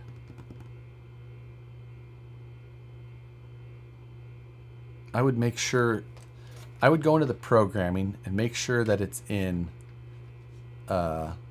censored brushless mode first. That would be the first thing I would do. Also, to make sure it's initializing and working properly, make sure you can reprogram your throttle positions. Press and hold the left button till it blinks. Do your neutral first, then full throttle, then full reverse. Try that. Low battery cutoff, that could be it. Double check that it's got the right LiPo settings. That's also a good one. Also, on the RX4, it'll do that, and then on the RX4 itself, those lights will be blinking in a certain way, and those lights will tell you what the error is. If you go to the manual, it will tell you what sequence of lights is blinking, and that will correlate to what's going on in the manual. So check those things. That should tell you. I don't know why I didn't start with that, but anyway, for those of you who haven't seen it, I did a video on this a little while ago. I've been working on the floor of this. It's all kind of nice and complete at this point. It's got a pretty decent look to it. It's all fit. There's some things about this that I really like. For one, it's got my the seat is in there, of course, but it's got adjustable seats, so it moves front to back. And they're held in there with, well, it holds its position with magnets. So if I slide it all the way off, you can see there's 4 rare earth magnets on the bottom there. And there's steel plates on the underside of the floor, and it just holds itself down with friction. Slides on there, nice. Absolutely unnecessary. And then the other thing I love about this is the battery compartment, or what will turn into the battery compartment. It won't have this screw like this. It will have something different. I'm not 100% sure yet, but it will have that, and then this will rotate down like that, and that will be the battery compartment. And you can see, focus, you pile of shit. So you can see under there the if it would focus on the correct thing, the XT60 mount, or the XT60 cable that's hard mounted. This is stupid. Going back to my old camera settings where I could just hold stuff up and it was clear. Anyway, XT60 plug buried back in there. It's got the mounts built into the plug itself. And that allows it to bolt in place. But then I'll be able to plug it in there, put the battery in, swing the battery door closed, and it'll hold itself shut. This is a prototype, and it's not great, but it's a functional prototype, as it's called. And I think that it will be excellent.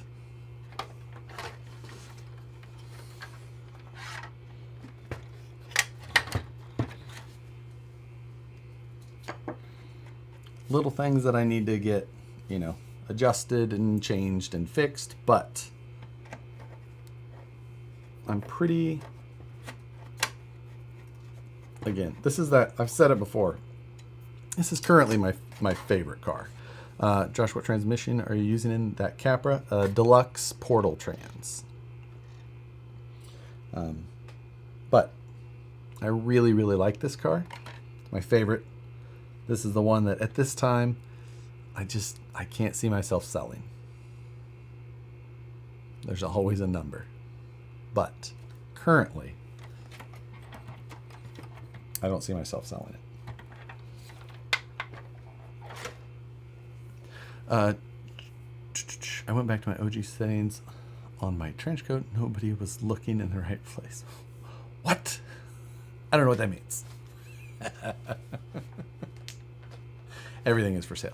Everything is for sale. Way of the world. But, yeah.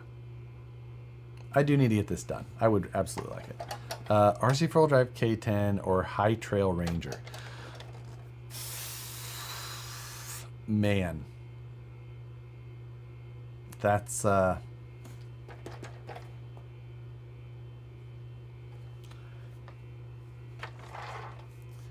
neither of them really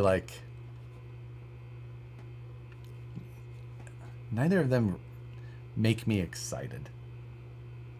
Like the TRX4 stuff, they're solid built cars, but at the same time, like performance wise, there's a lot to be desired with the TRX4s.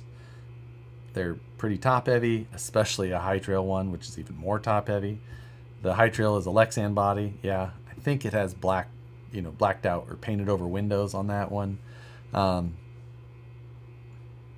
then the RC 4-wheel drive is an RC 4-wheel drive. So it's like,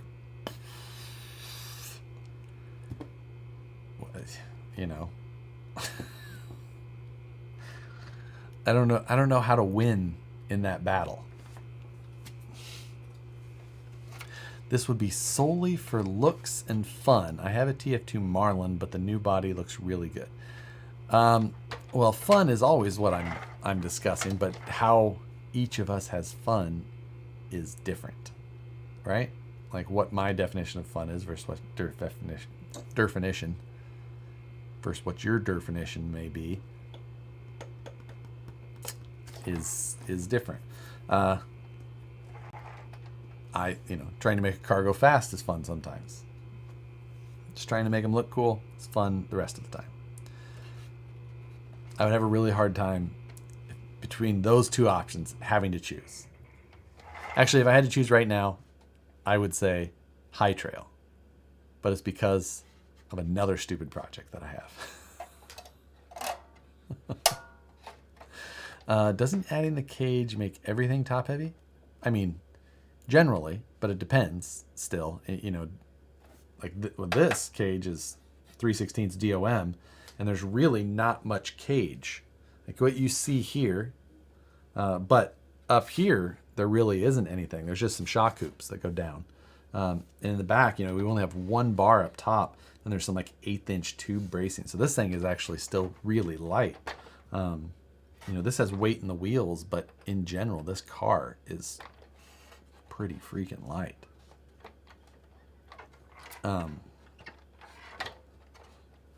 So, it's got a Fusion in it. The motor's so low in the VFDs anyway that it all just sits low. This does have the servo end. It's got an 1100 Smart in this one. Did I need... I can't remember if I had planned to make changes to anything here. Yeah, I think I needed to change the shock position in the 3D printed inner fender. That was it. I don't know why that popped in my head. I still have to decide on a bumper for this. That's going to be the hardest decision I have to make, is what style of bumper to do. So that's the one. I'm like, ooh.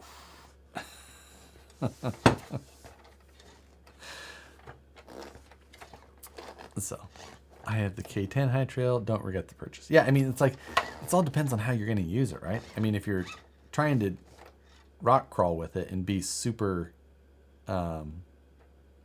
super competitive, not going to be the best choice. If you're trying to just trail run with it and bomb through a mud hole, and it's it's a great choice. Make 3 bumpers, then decide. That's tough. Eric Baker, come on, Josh. Ben bought the last one's render, please. Can I buy this when you're done? Ugh. At this point, I'm having a real hard.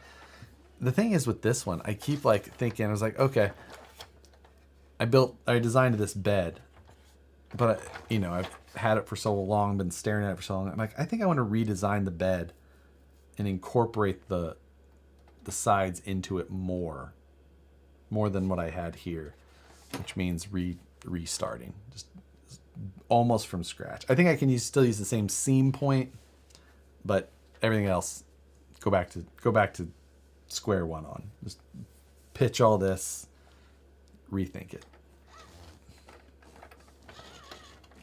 I have a VS410 with an RC4 Blazing body with the truck conversion. Yeah, that's basically what that is, because it is still the Blazer body. It's just got a truck conversion on it.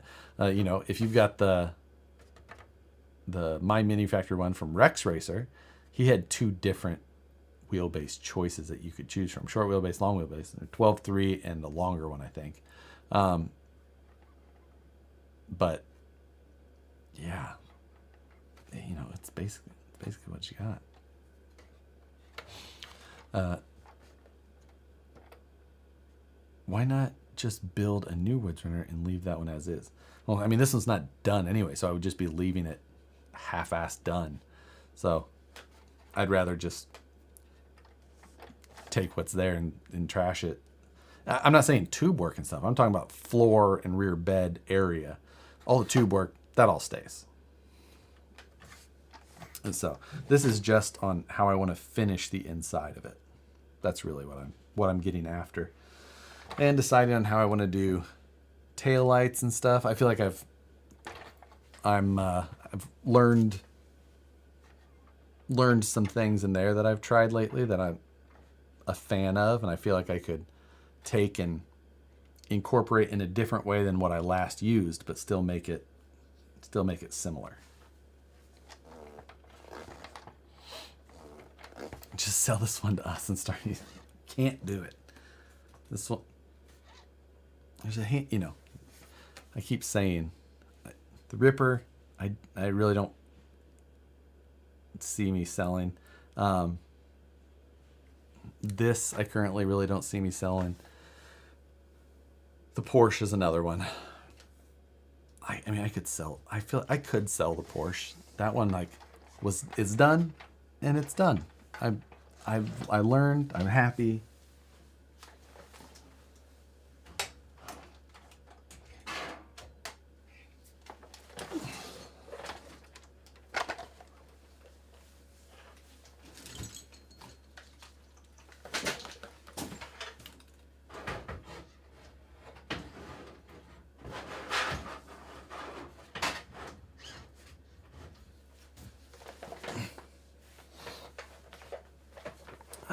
So the Porsche is one that, like, I can't imagine, for one, like, I don't think that I'll ever put as much time into one as I did this. But it's not necessarily because I don't think I'll make one that's better. It's just that I learned so much and it took me so much time to do this, but now I could probably do it in half the time, if that makes sense. I had never taken a video game type file and converted into something that could be made by hand.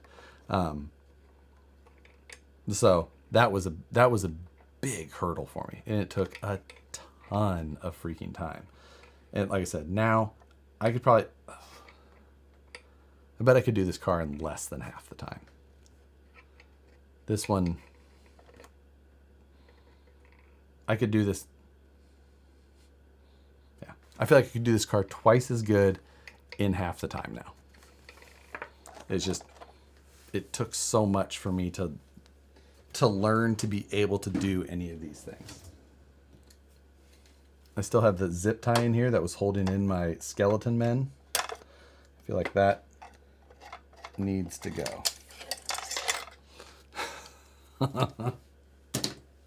Captain Insano, shows no mercy, thank you. New show, Josh's Chop Shop on Monday night. I can't because I have to film the scale news on Monday night. Night is not available.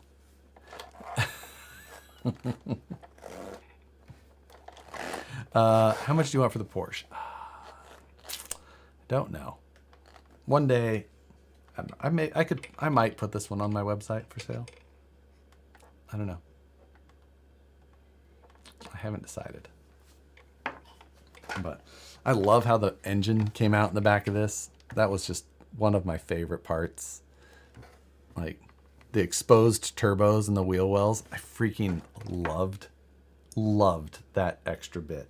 I was so happy that we decided to do an engine and that I went with exposed turbos. I love turbos. Love turbos. So, that, and then just like incorporating the skid plate with the exposed oil pan and oil filter, and the fact that the fan on the rear of the motor like pokes through the bottom of it. Yeah. The battery setup, I think, worked out so well. Being able to pull that seat up.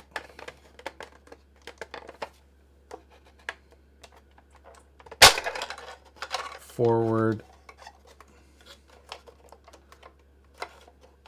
Gotta remember how this went. I think I went forward and down. Yes. And then out. Forward, down, out. And then there was the battery area right there in front of the motor. And that worked well. Just don't ever sell such an example of it. it's one of those things like these, I end up spending so much time that I feel like not selling them is such a, like I just throw away so much time and effort. But at the same time, when I do sell them, I'm like, man, if I put that into an hourly rate, that was really, really shitty return. So, oh, and that's still not on there. That's just setting on there still. Never came up with a great mount for that wing just because we didn't run it during rolled tubes are sexy. Ben, I know. The rolled tubes are so good. So glad that you had that ring roller to borrow. I figured 2K due to the... Oh, no. Like, I sold the Hackalack for more than 2K. Like, you're way off, sir. Would you sell it for $850? Not even close. Like, not even remotely close. Like, Ripper money, yeah, like this, like that's where this would have to be. Like, it just would. Like, beyond that, I would just have to keep it. I still can't believe you sold the Hackalack. Yeah, I mean, $3,500, no. Yeah. If I was gonna sell, like, it would, yeah, I would be like,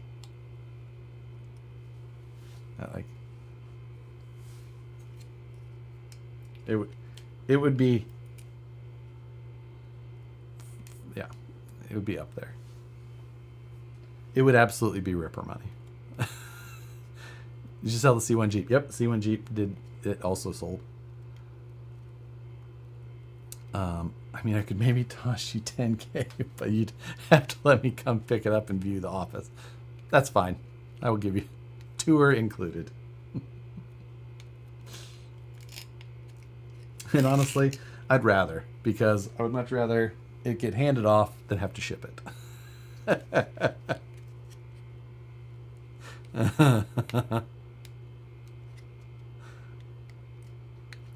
Yeah. Yeah. 2,500. Like, so let's see. Yeah. Most of the cars in here would be less than $2,500, but not even $3,500, not even close to $3,500. I wouldn't sell the Woods Runner for anywhere near that, or the Ripper, I guess. Those are the two cars that would be well north of that like that $5,000 mark. Well, and this one. How many cars do I have? I don't know. 100? Maybe less now? I've sold quite a few lately. I'm getting the tape off of the mounting tape that I used off of here.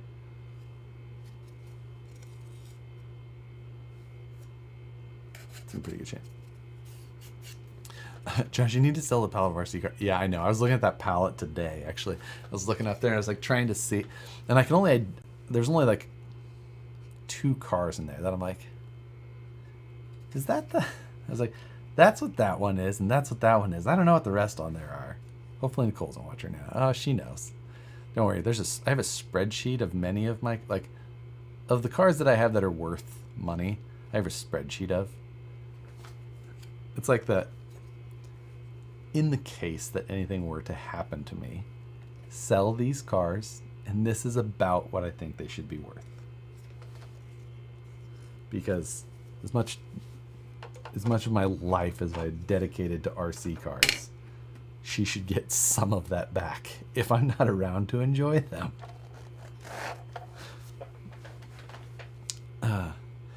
It's a nice spreadsheet if you can find them. Oh, all of those things are organized.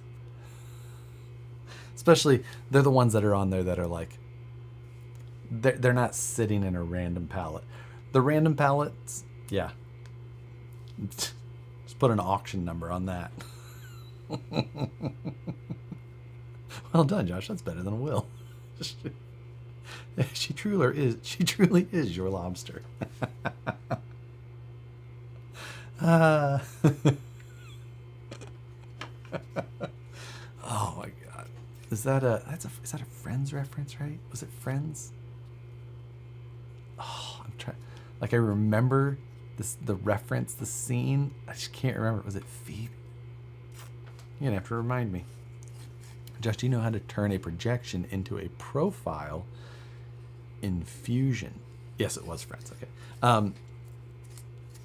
I mean, it has to be. It depends. Like, it can automatically be a profile if it's, like if you're trying to do a sweep or something like that. It needs to be open. It needs to be connected to the sketch that you're trying to, sweep. I can't say that I can tell you exactly. If you want to shoot me a DM on Instagram with like a screenshot or something like that, or just take a photo with your phone, like I'll be happy to help. But I'm trying to extrude it. It needs to be closed.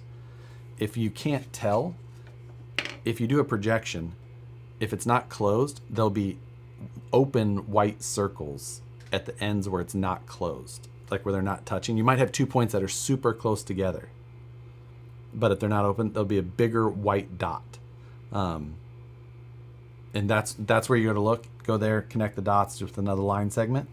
And once you've got all that done, you'll get the blue inner portion of your sketch, and then you can extrude it. Is there a way to scan manual sketches into a CAD program and have it read them? There is programs that will do that. Vectorizing. I'm not 100% sure which ones will do it for free. But like, what program? I have like a Silhouette Studio, which I use for like I called it Cameo. Like, I know you can take a photo, which is basically a sketch. I'll have to scan it in or whatever, and go from there. So yes, there is absolutely ways, depending on what but if your sketch is just like a napkin sketch of things, that's best to like scan in, bring in as a canvas, and redraw. So, but if you have like a logo design, that's where maybe you're looking for that more accurate one. Where's the Woods Runner at? It's right there. We just talked about it for quite a while. But now I've got this. I never did do my door cards in here, which I'd still wanted to do, just haven't got around to. Maybe I'll still do that.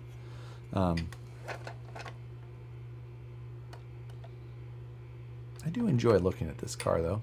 I'm pretty proud of a lot of the things that I learned and accomplished by doing. What a freaking trip this thing was, though. So yeah, did a Marvel Manufacturing, hi from Australia. I saw someone else notice there. I saw your posts today, Instagram and Facebook, of your buggy chassis you're working on. Super cool to see as well. I was like, went and checked out your Instagram profile, see some of the full size stuff. Always like, I mean, full size stuff is what I stare at all the time. Everything is full size is the way. It's where everything I stare at comes from. Do you have pics of all your cars on your website?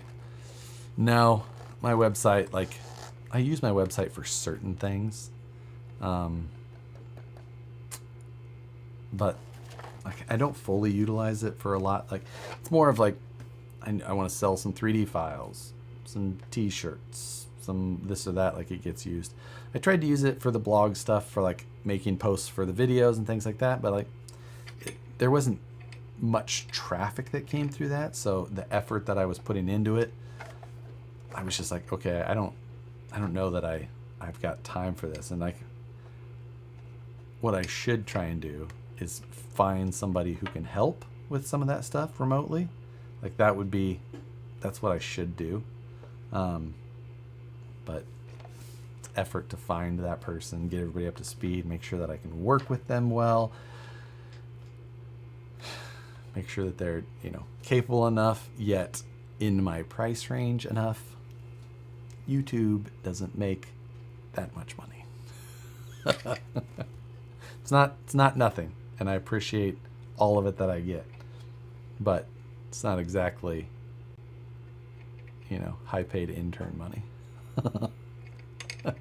It's a prototype sketch with accurate measurements on paper. I do not enjoy drawing on the computer, so it'd be cool if I could read them directly. Yeah, accurate measurements, things like that, unless it's accurate to scale, it's not going to help you. So really what you're going to have to do is find someone who will draw it in CAD, like from the native design. For me, if you have a sketch drawing that has accurate dimensions and things like that, like written accurate dimensions, that makes drawing to scale, like redrawing in a CAD program, super easy. You just go from there,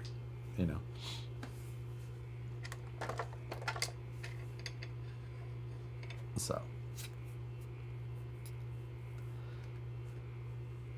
Inkscape is a free program, photo to vector. Yes, that's the type of thing. That's the type of thing that I was thinking of. That's similar to like what the Silhouette Studio or whatever it's called is. But again, like unless it's to proper scale, and again, if you're trying to do like CAD type line work, it's not the way to go, because even a straight line is not going to come in as a straight line. So it's you're in the end, if you're trying to do like some sort of physical type drawing for a part that you want made, you're going to need to redo it. Just getting into RC, it's so, yeah, it's just the full-size world shrunk down. That's everything we try and do. It's just roll, tube cages, it's everything. Suspension, chassis clearances. I should go drive this thing some more. Probably not. I could. It's got a couple of scuffs on it. I didn't see this one across the top of the door. I thought I only put one in the side of the door. Right through here. Little there, little there. One right across the top of the side door. Right there. It's not that bad.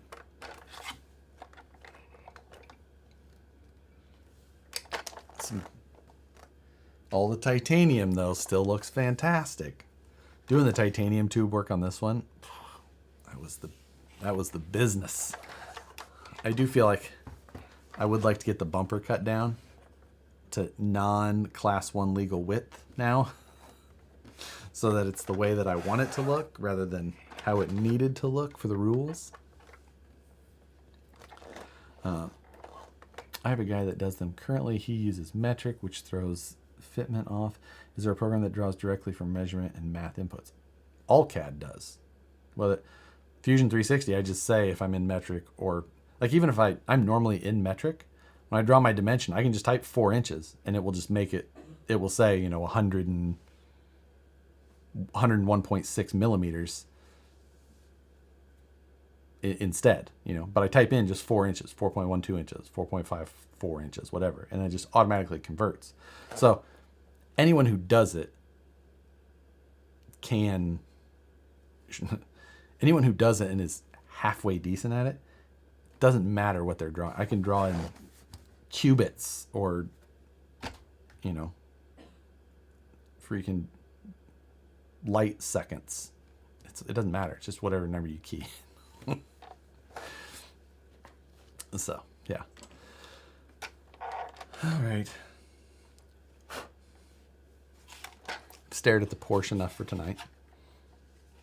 I feel like I was glad that we did the world's silliest rap on this as well. Felt like that really tied the room together. Hi Josh, just received a note from UPS. My Vanquish KMC Roswell wheels are coming in tomorrow. Those are very good looking wheels. I do like those wheels as well. They were always a fun one. Underappreciated.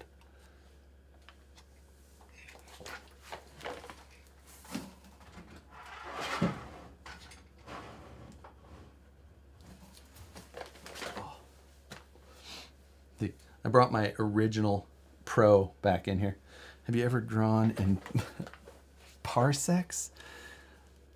I don't know if I ever did. I've drawn in some very weird units from doing civil engineering, but parsecs I'm unfamiliar with. I'm actually going to have to look at what a parsec is. Parsec unit.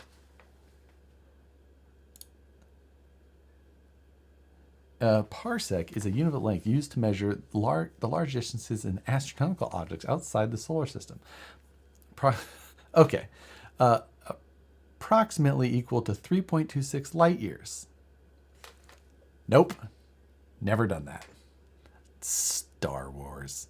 Of course it's Star Wars. I feel like I've been duped looking up Star Wars related things. Let's see the OG Pro. Okay.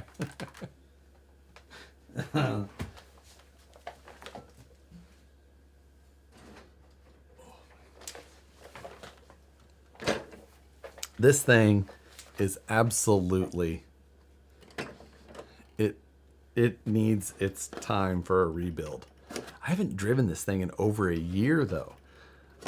As much as it's kind of like my go-to thing, like so many of like the trucks that I've ran for like this last year or so have been just like work projects, you know, testing or driving or doing this or that for work things, which is not like I haven't been out to drive like not for an event or not for. There's still a battery in there though. At least it's not plugged in. Oh man, this body is toast. Oh god. The whole front grille is torn on that side and that side.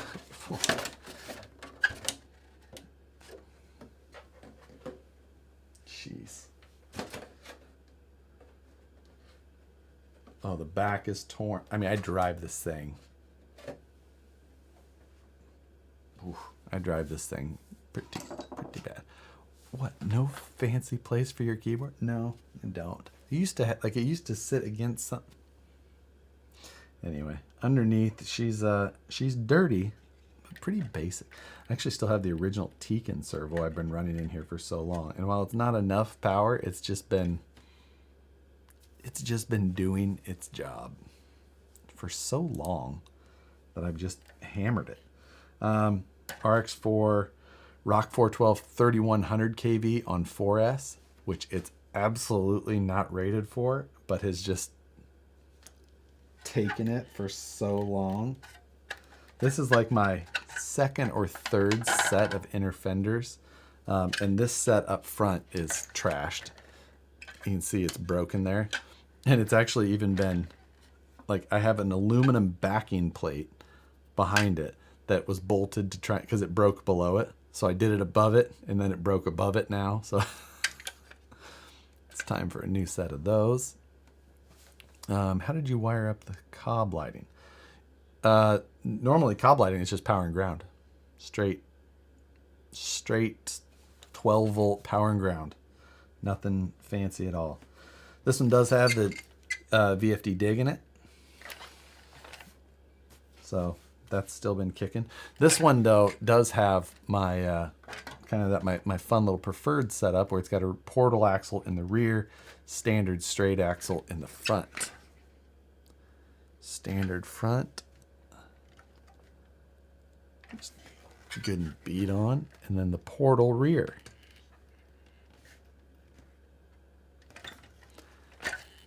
Portal rear, standard front is so much fun. Absolutely so much fun. But not much else to this thing. Just dirty and beat. Have you looked at the Night Customs inner fender? No, I haven't. I looking at this one, I had kind of had thoughts recently of putting the Phoenix inner fenders in it because they're molded and going to be way stronger. And that was kind of my plan. Not 100% sure on clearances. I needed to like look into that, figure it out. But that was like my hope, is that I could throw the inner fenders in the front of this rear. The rear doesn't take as much of a beating. Like these aren't my original ones, but they've been in there a while. Portal rear, had to flip the diff, huh? Yep. Flip the third member upside down. A little bit of home machining. The link mounts are F9 servo mount that I cut the top off of, machined down to just the mounts itself, and threw it on there. But if I was going to do it today, you could use the F10 rear portal, and the link mounts are on the axle housing themselves, and the third member is symmetrical, so it can easily be flipped. And that was done specifically because Brandon and I both like this setup. So like, hey, we should make this easy for ourselves and just be able to drop this in. So that's why we did that.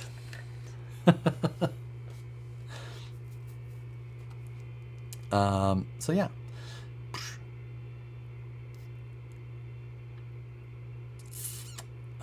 Squeaks and wait. Portal.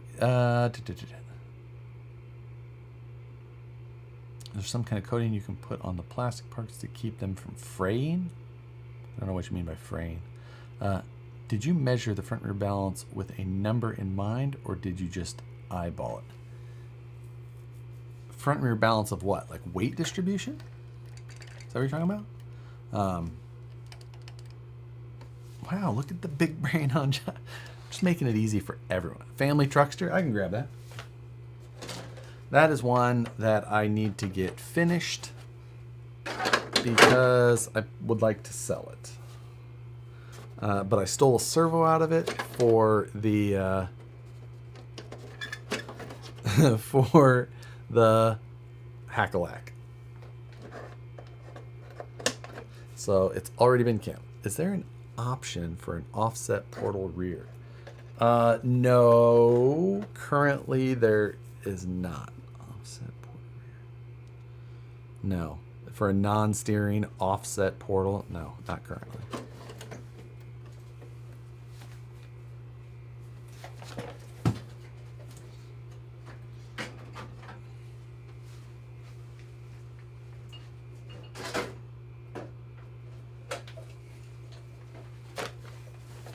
Matt's here. Hello, Matt.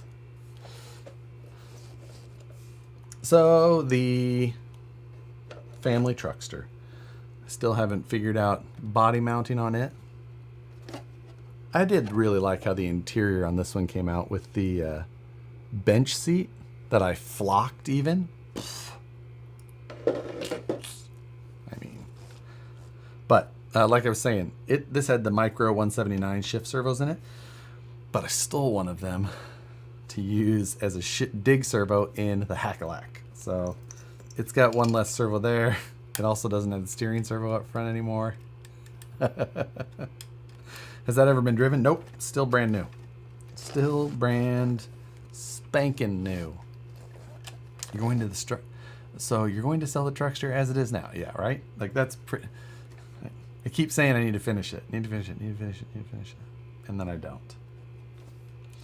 Need to. But you know, it's one of those ones, if I get it finished, even if I just take the electronics out, but finish it as it was supposed to, as you know, as it should be without those, that'd be great.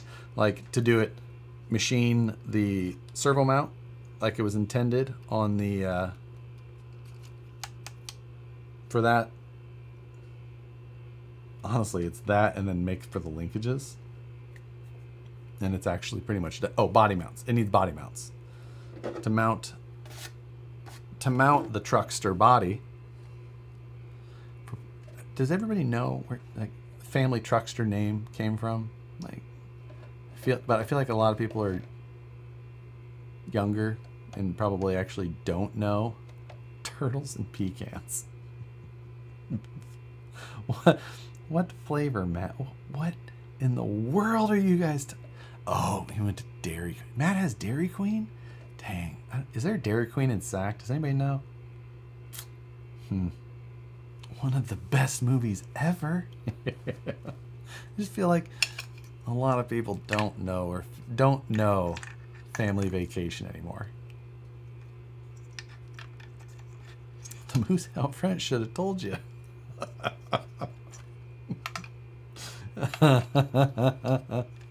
Yeah, but like when they drive through St. Louis in the movie, the family truckster gets tagged, and it gets tagged on the side. Someone spray paints honky lips, so that's why I put honky lips on the side of the bed.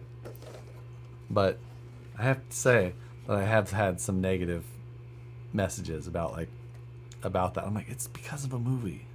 Like AR-60 with Capra portals from Deluxe. Wouldn't that be way wider than any of the other ones though currently? AR-60, like maybe you could. Oof. I just don't know of any of them that have the non-steering style. I guess I'd have to look that up, Tom. Thank you, Tom, for that. First of all, people are far too sensitive. It was East St. Louis. That's Illinois. That is true. That is true. I will give you that. There's an RV, Clark.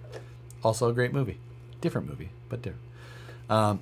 The 8 headlight wagon. Yeah, and I did have a front bumper kind of like designed up that I was going to do with all that, but I'm not going to get to it.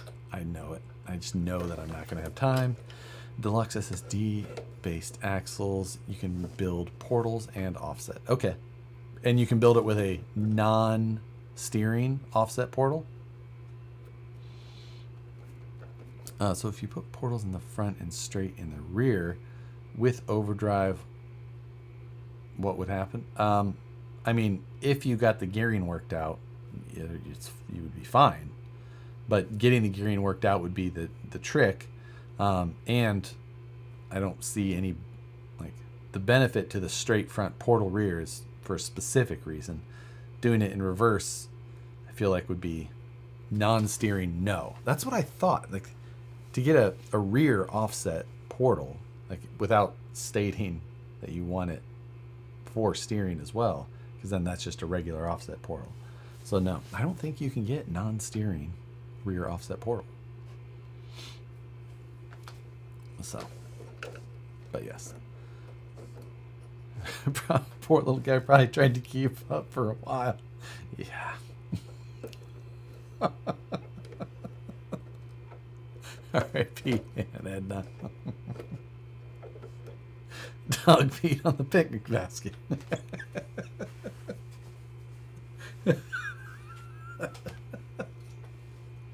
Oh, what a movie. What a movie. So yes. Need to get this finished. One more for the list. What is this? These are the Roswells as well. KMC Roswells. Felt like they had the kind of old school steely look that would be appropriate on this.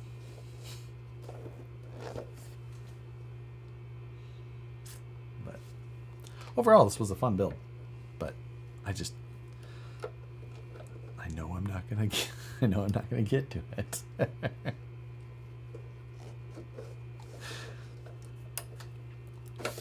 I can tell by the amount of dust that I've already accumulated on it. The wood contact paper is the touch. That's the touch that was needed, though, to give it the proper look of the family truckster. It needed the wood grain, and that is just regular. Like, yeah, I think it was assuming chassis 6061. Yes. I think that they offer this in aluminum and maybe like stainless or something. But yeah, this is the aluminum version. Aluminum bed. Just send it this way. Tim, you need another one?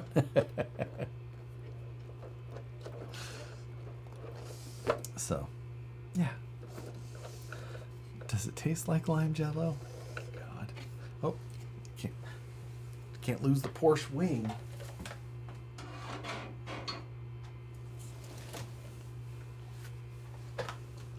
But, yeah, but the holes are too big in the chassis for the shop. I will not let that one go. I will continue to complain at the Rock Pirates.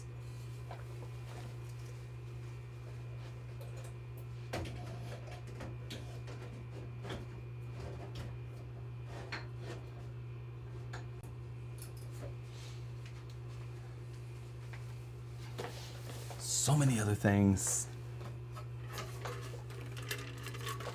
to build and sell.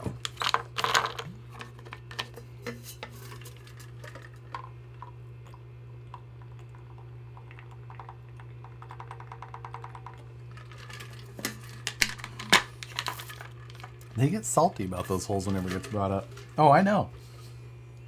I know. I won't let it go either. There is no reason to say that that is a good design choice. Like, we'll give you some adjustment. I'm like, yeah, but that's also not how screws work. They're not meant to be held just this way.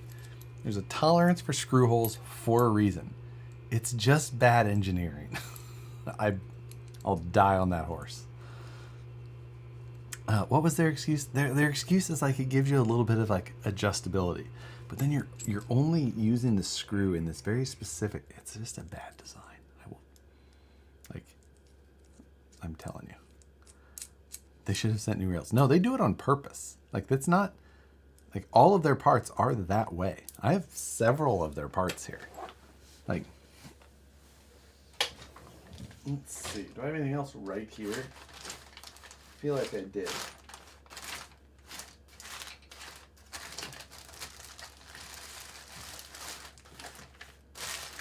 No.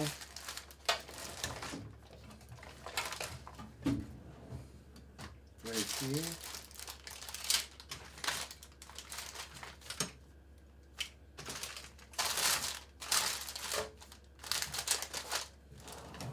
Must be in the boxes. That is probably in there. For M3, what do you cut? 3.2? 3.1. 3.1 is what I put in there. If I'm like doing a cut hole, that's the one that I'll use that. Like if I'm doing laser cut, 3.1. If I'm drilling, I'll do 120. So, or you can use 120 or 1/8 inch, 125. But for drilling, usually 120. Poor horse. Yeah. So grommets is the fix. Ugh.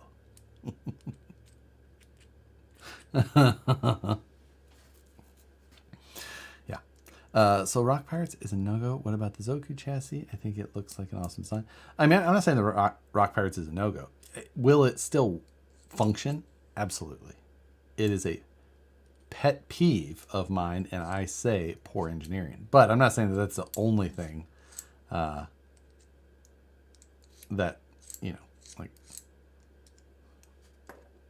it's not the only thing. It was an easy build in general. Worked out all right.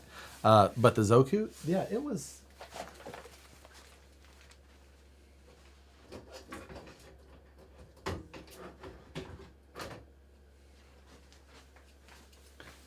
Again, the shelves, a little bit more difficult to get things in and out, but still function. So, the Zoku. I did work on this a little bit more after the stream.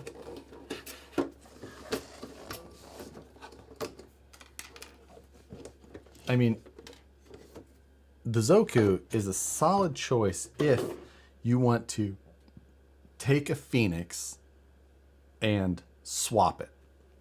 You still plan to use the stock body. You want to use the same sliders, all of that. Then this is the hands down easiest choice. Couple of things that, well, the first thing that I know that I don't like is I don't like the servo location. I don't like lay down servos. Their geometry is not good. If you're using a lay down servo like that with a panhard like that, it's not proper geometry. I've seen people argue, even people who should know better, that it's a good design. It's not a good design. It has benefits in certain ways. It keeps the servo lower. There's things like that. But it is not good for geometry. Like, geometry and physics are not like an opinion thing. It's just like that does not work as well as a stand-up because of geometry. Like, it just doesn't. Physics and geometry are just, they exist the way they exist. So I don't like that part of it. Will it drive just fine? Yes, it will. It'll be okay. But just not my preference. The 3D printed parts are pretty decent in general. They're not overly high quality, but they're decent.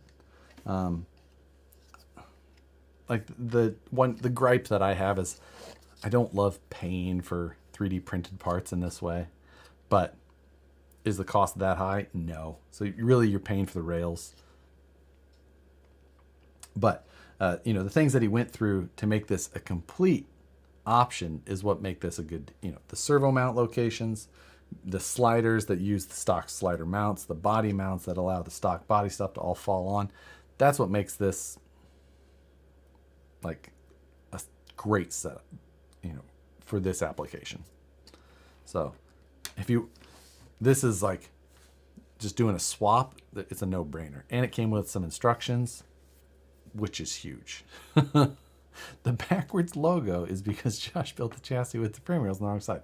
Yep, that was my fault. The logos are actually mirrored properly. There is a left and a right rail. Yeah. What's the point of a panhard again? I thought it was servo on axle. Nope, this is chassis mounted servo. So that's why it has a panhard.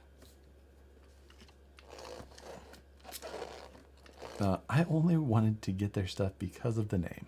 You convinced me otherwise. I don't know what that means. I convinced you otherwise? Like, it's still a solid idea.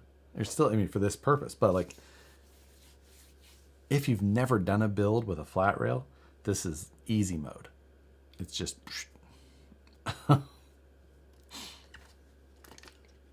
it's just, there couldn't be an easier swap with a Phoenix than this, because it just, so yeah. How are the PETG carbon parts that you printed going? Keen to give it a go. Well, I think almost all of those PETG carbon parts for that most recent build that I did, the Hackalack, and I sold it before I drove it. So I don't know, because I don't even own it anymore. That was a sample size that I have failed at sampling. Yay for me. Bad test data. Casey Crawler. I'm with the new tech here we have now. Have you considered building an MOA with 2 fusions instead of packing in all the electronics?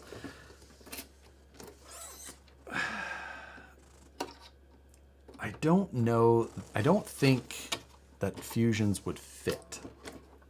I think that the size of that may just be too big.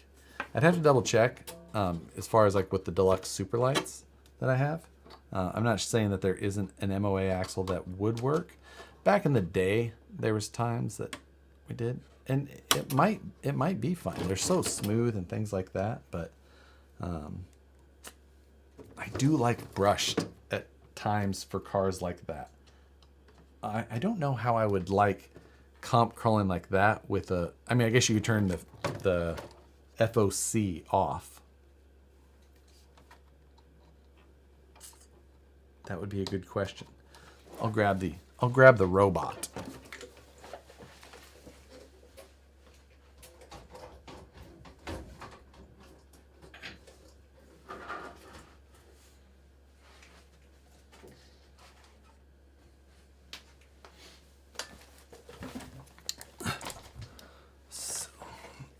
So these are stubbies. So this is not the length of a normal 540. It may fit. It may. It adds some weight, but it'd be fairly low. Not all that low in the rear, but still fairly low. Can a Phoenix be swapped to an LCG style chassis? That's what that was. It's exactly what that Zoku is. What would be the best LCG style chassis for a Phoenix? Best is not a question. There's no best. It's just not. There's best for certain things. You know, what's the easiest one that I know of right now? That Zoku. What's the best for this terrain? One with a higher breakover angle. One with a more forward bias. You know, it's just like, it's all over the place. There's not a best answer. Asking the best of anything is like, it's out the window. What happened to the 1.9 Wraith? Please bring it back. I sold it. I sold it at Axial Fest last year or the year before? Year before last year. Have you mounted the front bumper on your Zoku yet? Yeah, it was on there. Went on fine for me. When are you taking the robots out? Still haven't driven my Sporty. I haven't driven either of them. I need to drive both. To the WTF is that this is an MOA, meaning motor on axle. So there's a motor on each end and there's a transmission basically attached to them. So there is no drive shaft, no anything in between. And then with that, you run an ESC for each individual motor. And that allows you a lot of ability. You can control each axle separately, you know. So with both axles mixed together equally, it drives like a four-wheel drive. Normal, front and back driving the same or within very close proximity to each other. Or when you get to a spot where you want to, you know, dig like a shaft-driven car, you just basically turn off the rear ESC. And then the drag brake is what holds the rear, and you can tightly spin around in one spot. Or then if you want overdrive, like in our cars, some people like 10% or 20%, 30%, 50% overdrive. Well, in this, you just do that electronically. You say power the front at 100% and the rear at 50%. And as you pull the throttle, it will proportionately add the throttle in those percentages. So you have infinitely adjustable, automatically reacting overdrive at any percentage you want at any time. Also, you end up with a center of gravity that is so much lower because you don't have a transmission. It's all at each end. Also, you have the ability to add weight in crazy ways. Inside of these wheels are these are brass weight hangers with tungsten slugs. So, and that sits below the bead of the tire. It all hangs down in there in this crazy wheel. So the center of gravity of this thing is just ridiculous. I mean, let's see how far I can pull it over. You know, it still goes back. You know, I mean, this rear is folding way up, but like, it's just, is that a G-Made? Absolutely not. This is actually all made by Deluxe Fab. So they make the axles, they're 6061 axles, I believe they're not 7075. The gearboxes are a mix of carbon fiber and aluminum. The chassis itself is carbon fiber.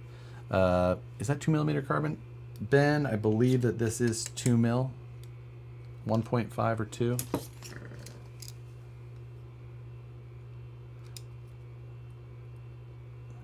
.5, I think.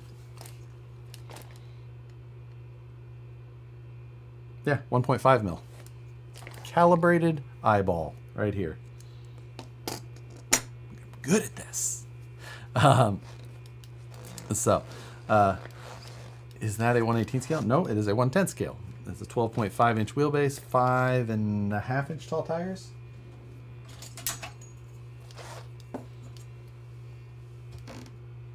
Five and a quarter ish. These are about the same size as those Hyrax LPs. Is that the new studio look? Asking for a friend. It is a new studio look. can a diff be programmed with variables in the same way? Locked versus unlocked? No. Cars like this, you really just run a locked setup. Adding the complexity of locking and unlocking differentials has never really panned out to be something that was worth adding the extra complexity and electronics and things like that. Unless you had like an electromagnet controlled differential, which has been done before, then maybe you could get it to work out. Maybe it would hold. But in the end, at this point, adding a locker has never been something that's worth it. If you were going to run a locker in either, you would run a rear locker. Your front, you would just, like in full-size comp crawling, we would run front spooled, just always open. And you would run a rear selectable locker because then you would combine cutting brakes so that you could individually brake a single corner to allow it to spin around even easier. That would be the only reason to do that, is if you were going to add a differential and a cutting brake. And that's more complexity and even more like probably not going to. So that's why it's been looked at a million times. Everyone who's looked at this and knows full size been like, can I do this? Can I do that? What's the benefits? And also the physics of a RC car like this do not compare to a full size. These things weigh nothing. They have all the weight crazy low. The ability to do this stuff, yeah, it's a whole different deal. You think you might drive it someday? Shut it, Matt. Josh, do you remember the guy from overseas in RCC that engineered a motor and wheel crawler? Yeah, there was a handful of those that got done over the years. And it was the same conversation that we always had, because the argument is always like, oh, yeah, you could do this and make it so much more, interesting, like this, that. But the thing is that you don't really get to take and just build small motors into each wheel, because many times when you're driving these, all of the weight or all of the power is needed almost at one wheel. Like this wheel is holding on and it's what's carrying it. So if you only have half the motor, one on each side, you end up with something that's very underpowered. So you almost need to run 4 motors of the same power in each wheel to be able to get something that's very similar. Which then ends up with big, and you need more electronics and more weight and more power. I still think that something like that could be done in an interesting way and add for some pretty crazy clearances in the middle. But to try and do it and get the complexity low enough with a planetary and whatnot hasn't been done effectively at this point. And at this point, cars like this have continued to be the way to go. What's the weight on that rig? So this rig currently has, other than the body panels and the battery, it's complete. Well, it may not be driving, it is complete.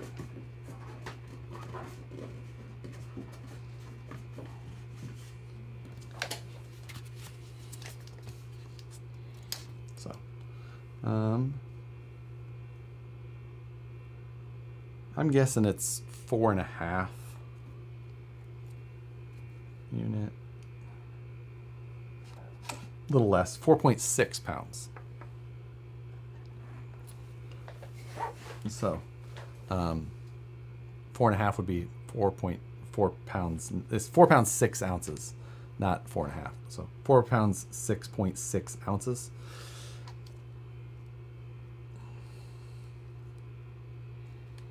Actually, I feel like one of those tires was touching.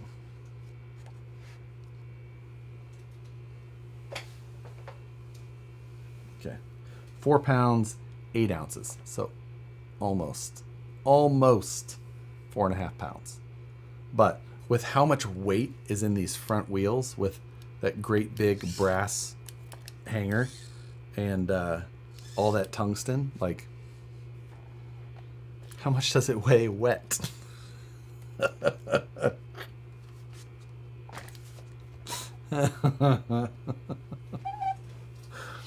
Joker, finish it. Can't wait to see how it crawls. I know.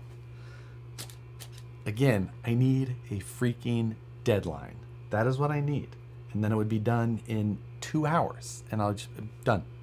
Okay, now I just don't have a deadline that has pushed me to get it done. I'm such a pile. I just can't. Yeah. Tom Bag. Benner Motorsports is building a full-size shafty electric comp crawler. A number of people are.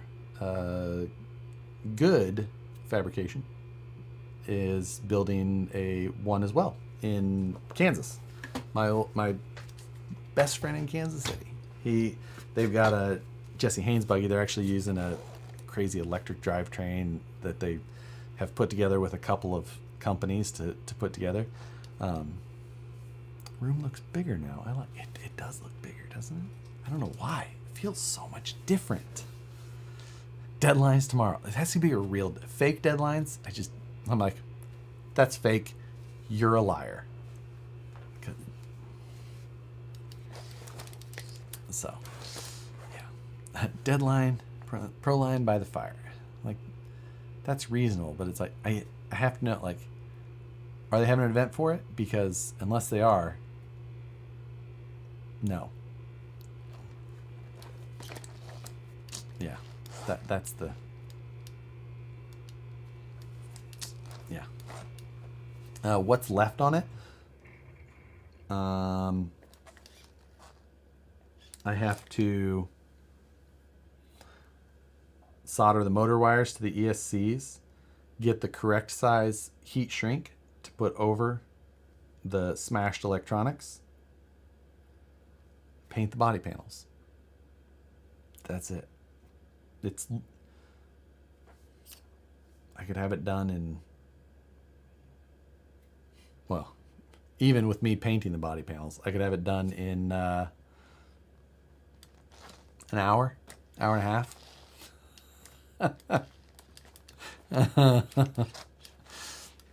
Tracy Quinton, thank you very much. Good job. Much appreciated. He said paint. I mean, I can paint. Done. What shade of orange will it be? Deer Hunter Orange. Not getting done. Lol. I know. Like, oh, you know what else I haven't done? I can tell by moving it back and forth is I have not put pinion gears in it because those motors ain't spinning.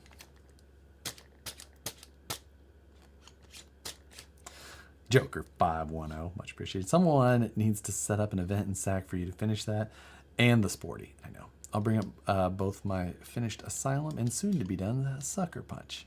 Yeah. Yes. We need an event. Need an event.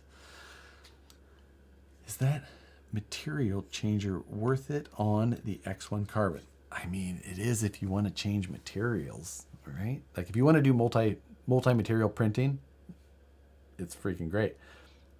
Also, if you're just a little lazy, like me, and you just want to be like, print this one in PLA or print this one in carbon, and you just click the button, like, it's sure nice. Like it really, it depends on what your time is worth. That's the question, right? Yeah. So that's the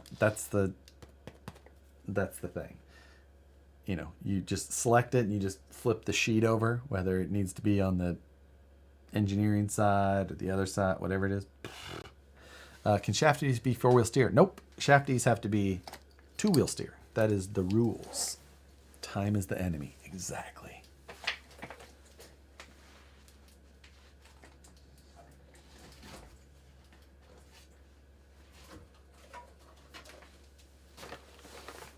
My Sporty, this one, is RTR.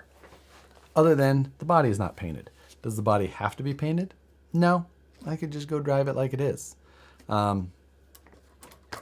So this one is Capra axles. I've got SSD brass knuckles up front and It's got the Asylum chassis from Deluxe Fab on it. This is a Deluxe Fab kit. You basically just get everything in a box and you put it together. This has got a very similar system up front with the weight hangers in the wheels. So this has got the Proline Ibex pin tires. So a different style. So no dig either. Nope, dig is also not allowed in this class. 2.2S is what this class is technically called. We used to call it Sportsman, and then, man, maybe around like 2015 or 2016, it got changed to 2.2S and 2.2P. So this is S, that's P. Pro, Sportsman. That's what P, this is what S.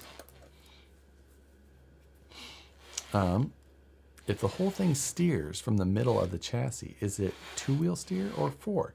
I think you could consider that two-wheel steer, but also I would hate to drive that. Like trying to come up to a gate and like trying to maneuver around it when the whole thing wants to go like that would suck. I miss the 1.9 Mini class the most. Perry G, you're a crazy person. No one misses that class. That class was the worst. We all just ran that class because we needed to run all three classes to be, or four classes, to have a shot at the overall. Otherwise, the Pissant class was super annoying. Ugh. I like the 1.9 Mini. You have terrible taste. Both of you. If you liked 1.9 Mini class, you have terrible taste. Signed, sealed, delivered. That gave me the bug for sporty. Now I have two.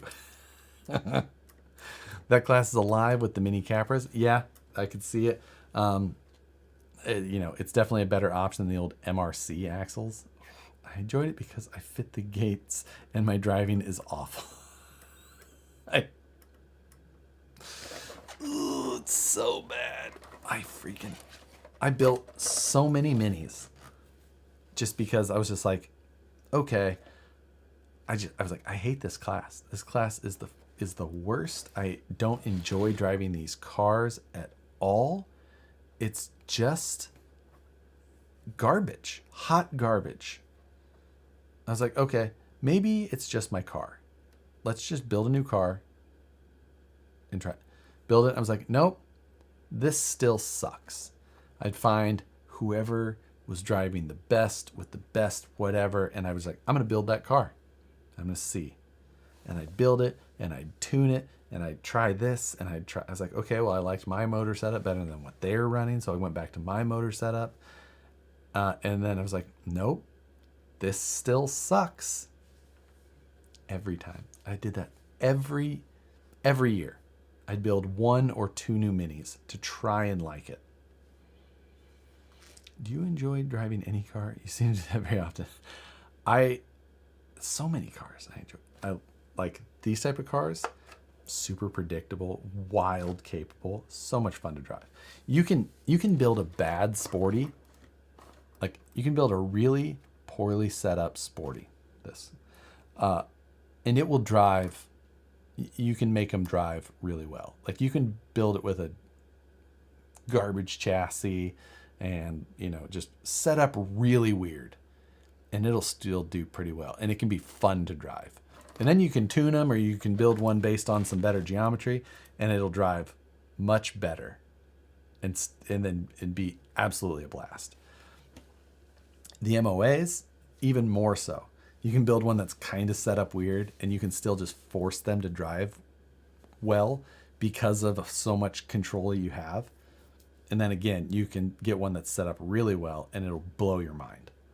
And then scale trucks, a lot of them drive the same or very similar. And so it's just about making little things here or there. But like, I put a crap ton of power in my Pro and I freaking love driving it. I'll rock race it. I'll launch it up a hill. I'll throw it off a cliff and it just keeps going. Obviously the body gets torn up, shit gets broken, but you just send it, and it's just a blast. As long as they're built with good components and strong, and you don't have gears that strip or things like that. That's why, you know, like the Pro, it's built with things that, like, it's just not gonna break. You can just hammer that thing and it's not gonna break, and just keep going. That's why that car has been my go-to. I don't know that I can't remember if I've ever broke something on that car, like broke.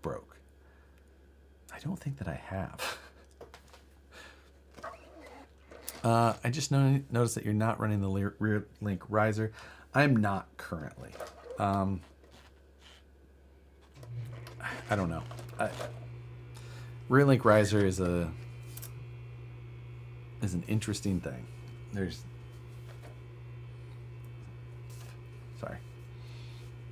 With how low center of gravity is on this, it may be worth it, but I'm not totally sold on it yet. You're already driving underneath of the center of gravity of the chassis. So I don't know. We'll see. Mini got a bigger size, 9x9. Wait, what is 9x9? 9-inch wheelbase, 9-inch width? That's what they went to? I mean, they had to do something for how bad they sucked. So I guess I could see that. The part I don't miss is all the fabrication for XR10 mods on the MRC axles. No part about it. Battery died. What did I miss? I just gave like free codes to everything. I found a bunch of just like free stuff. We just gave it to all these people. It's crazy. I can't believe you missed that. Maybe go back and see if there's some of those codes that haven't been used yet. It was just like $200 or $300, gift certificates. So you should make a 6-scale Sportman. That would be sick. The 6-scale stuff, like the SCX6, I absolutely love driving, and I feel zero want to do like a 6-scale Sportsman. Like, I just don't. I love the way that it drives just like it is. That I was like, I don't have any desire. There's a couple of guys that were at Axial Fest that had them built like that, and I was just like, nah, no appeal to me at all. Superclass is wild cool. I would like to have a super. I held myself back when I built this and that. I was like, you know what? Let me get the other ones built first. Finish them, get it like before I decide to dive in and get a super. And it was smart because, for one, I didn't get them finished and drive them. So I was smart once. It is 9:09, people. I haven't eaten dinner yet. I didn't notice the time. Where has the time gone? I feel like I'm done. So yes, let's call this thing for the night. Wreckfest or Beam. Oh, Dale, I think I could be talked into some Wreckfest probably. I gotta figure out some dinner first though. But maybe Wreckfest. I'm good for that. Cab houses for Class 3. Thinking of trying to get one thrown together for King, Missouri, but I've broken capper houses on one of them. Yeah, I would still probably do capper axles. I would just drive better. Drive better, Casey Crawler. That will fix all of your problems. Build the truck lighter, only where you need, and go from there. Anyway, appreciate all of you. Great questions. Good interaction tonight. Thank you all. Hope you have a good weekend. Maybe STL Sunday. It's going to be super hot this weekend, so I could see me spending some time inside. Maybe STL Sunday. We shall see. No guarantees. But with that, I have a twitchy eye. I still haven't sneezed, and I'm hungry. Time for some video games. Good night. See you guys.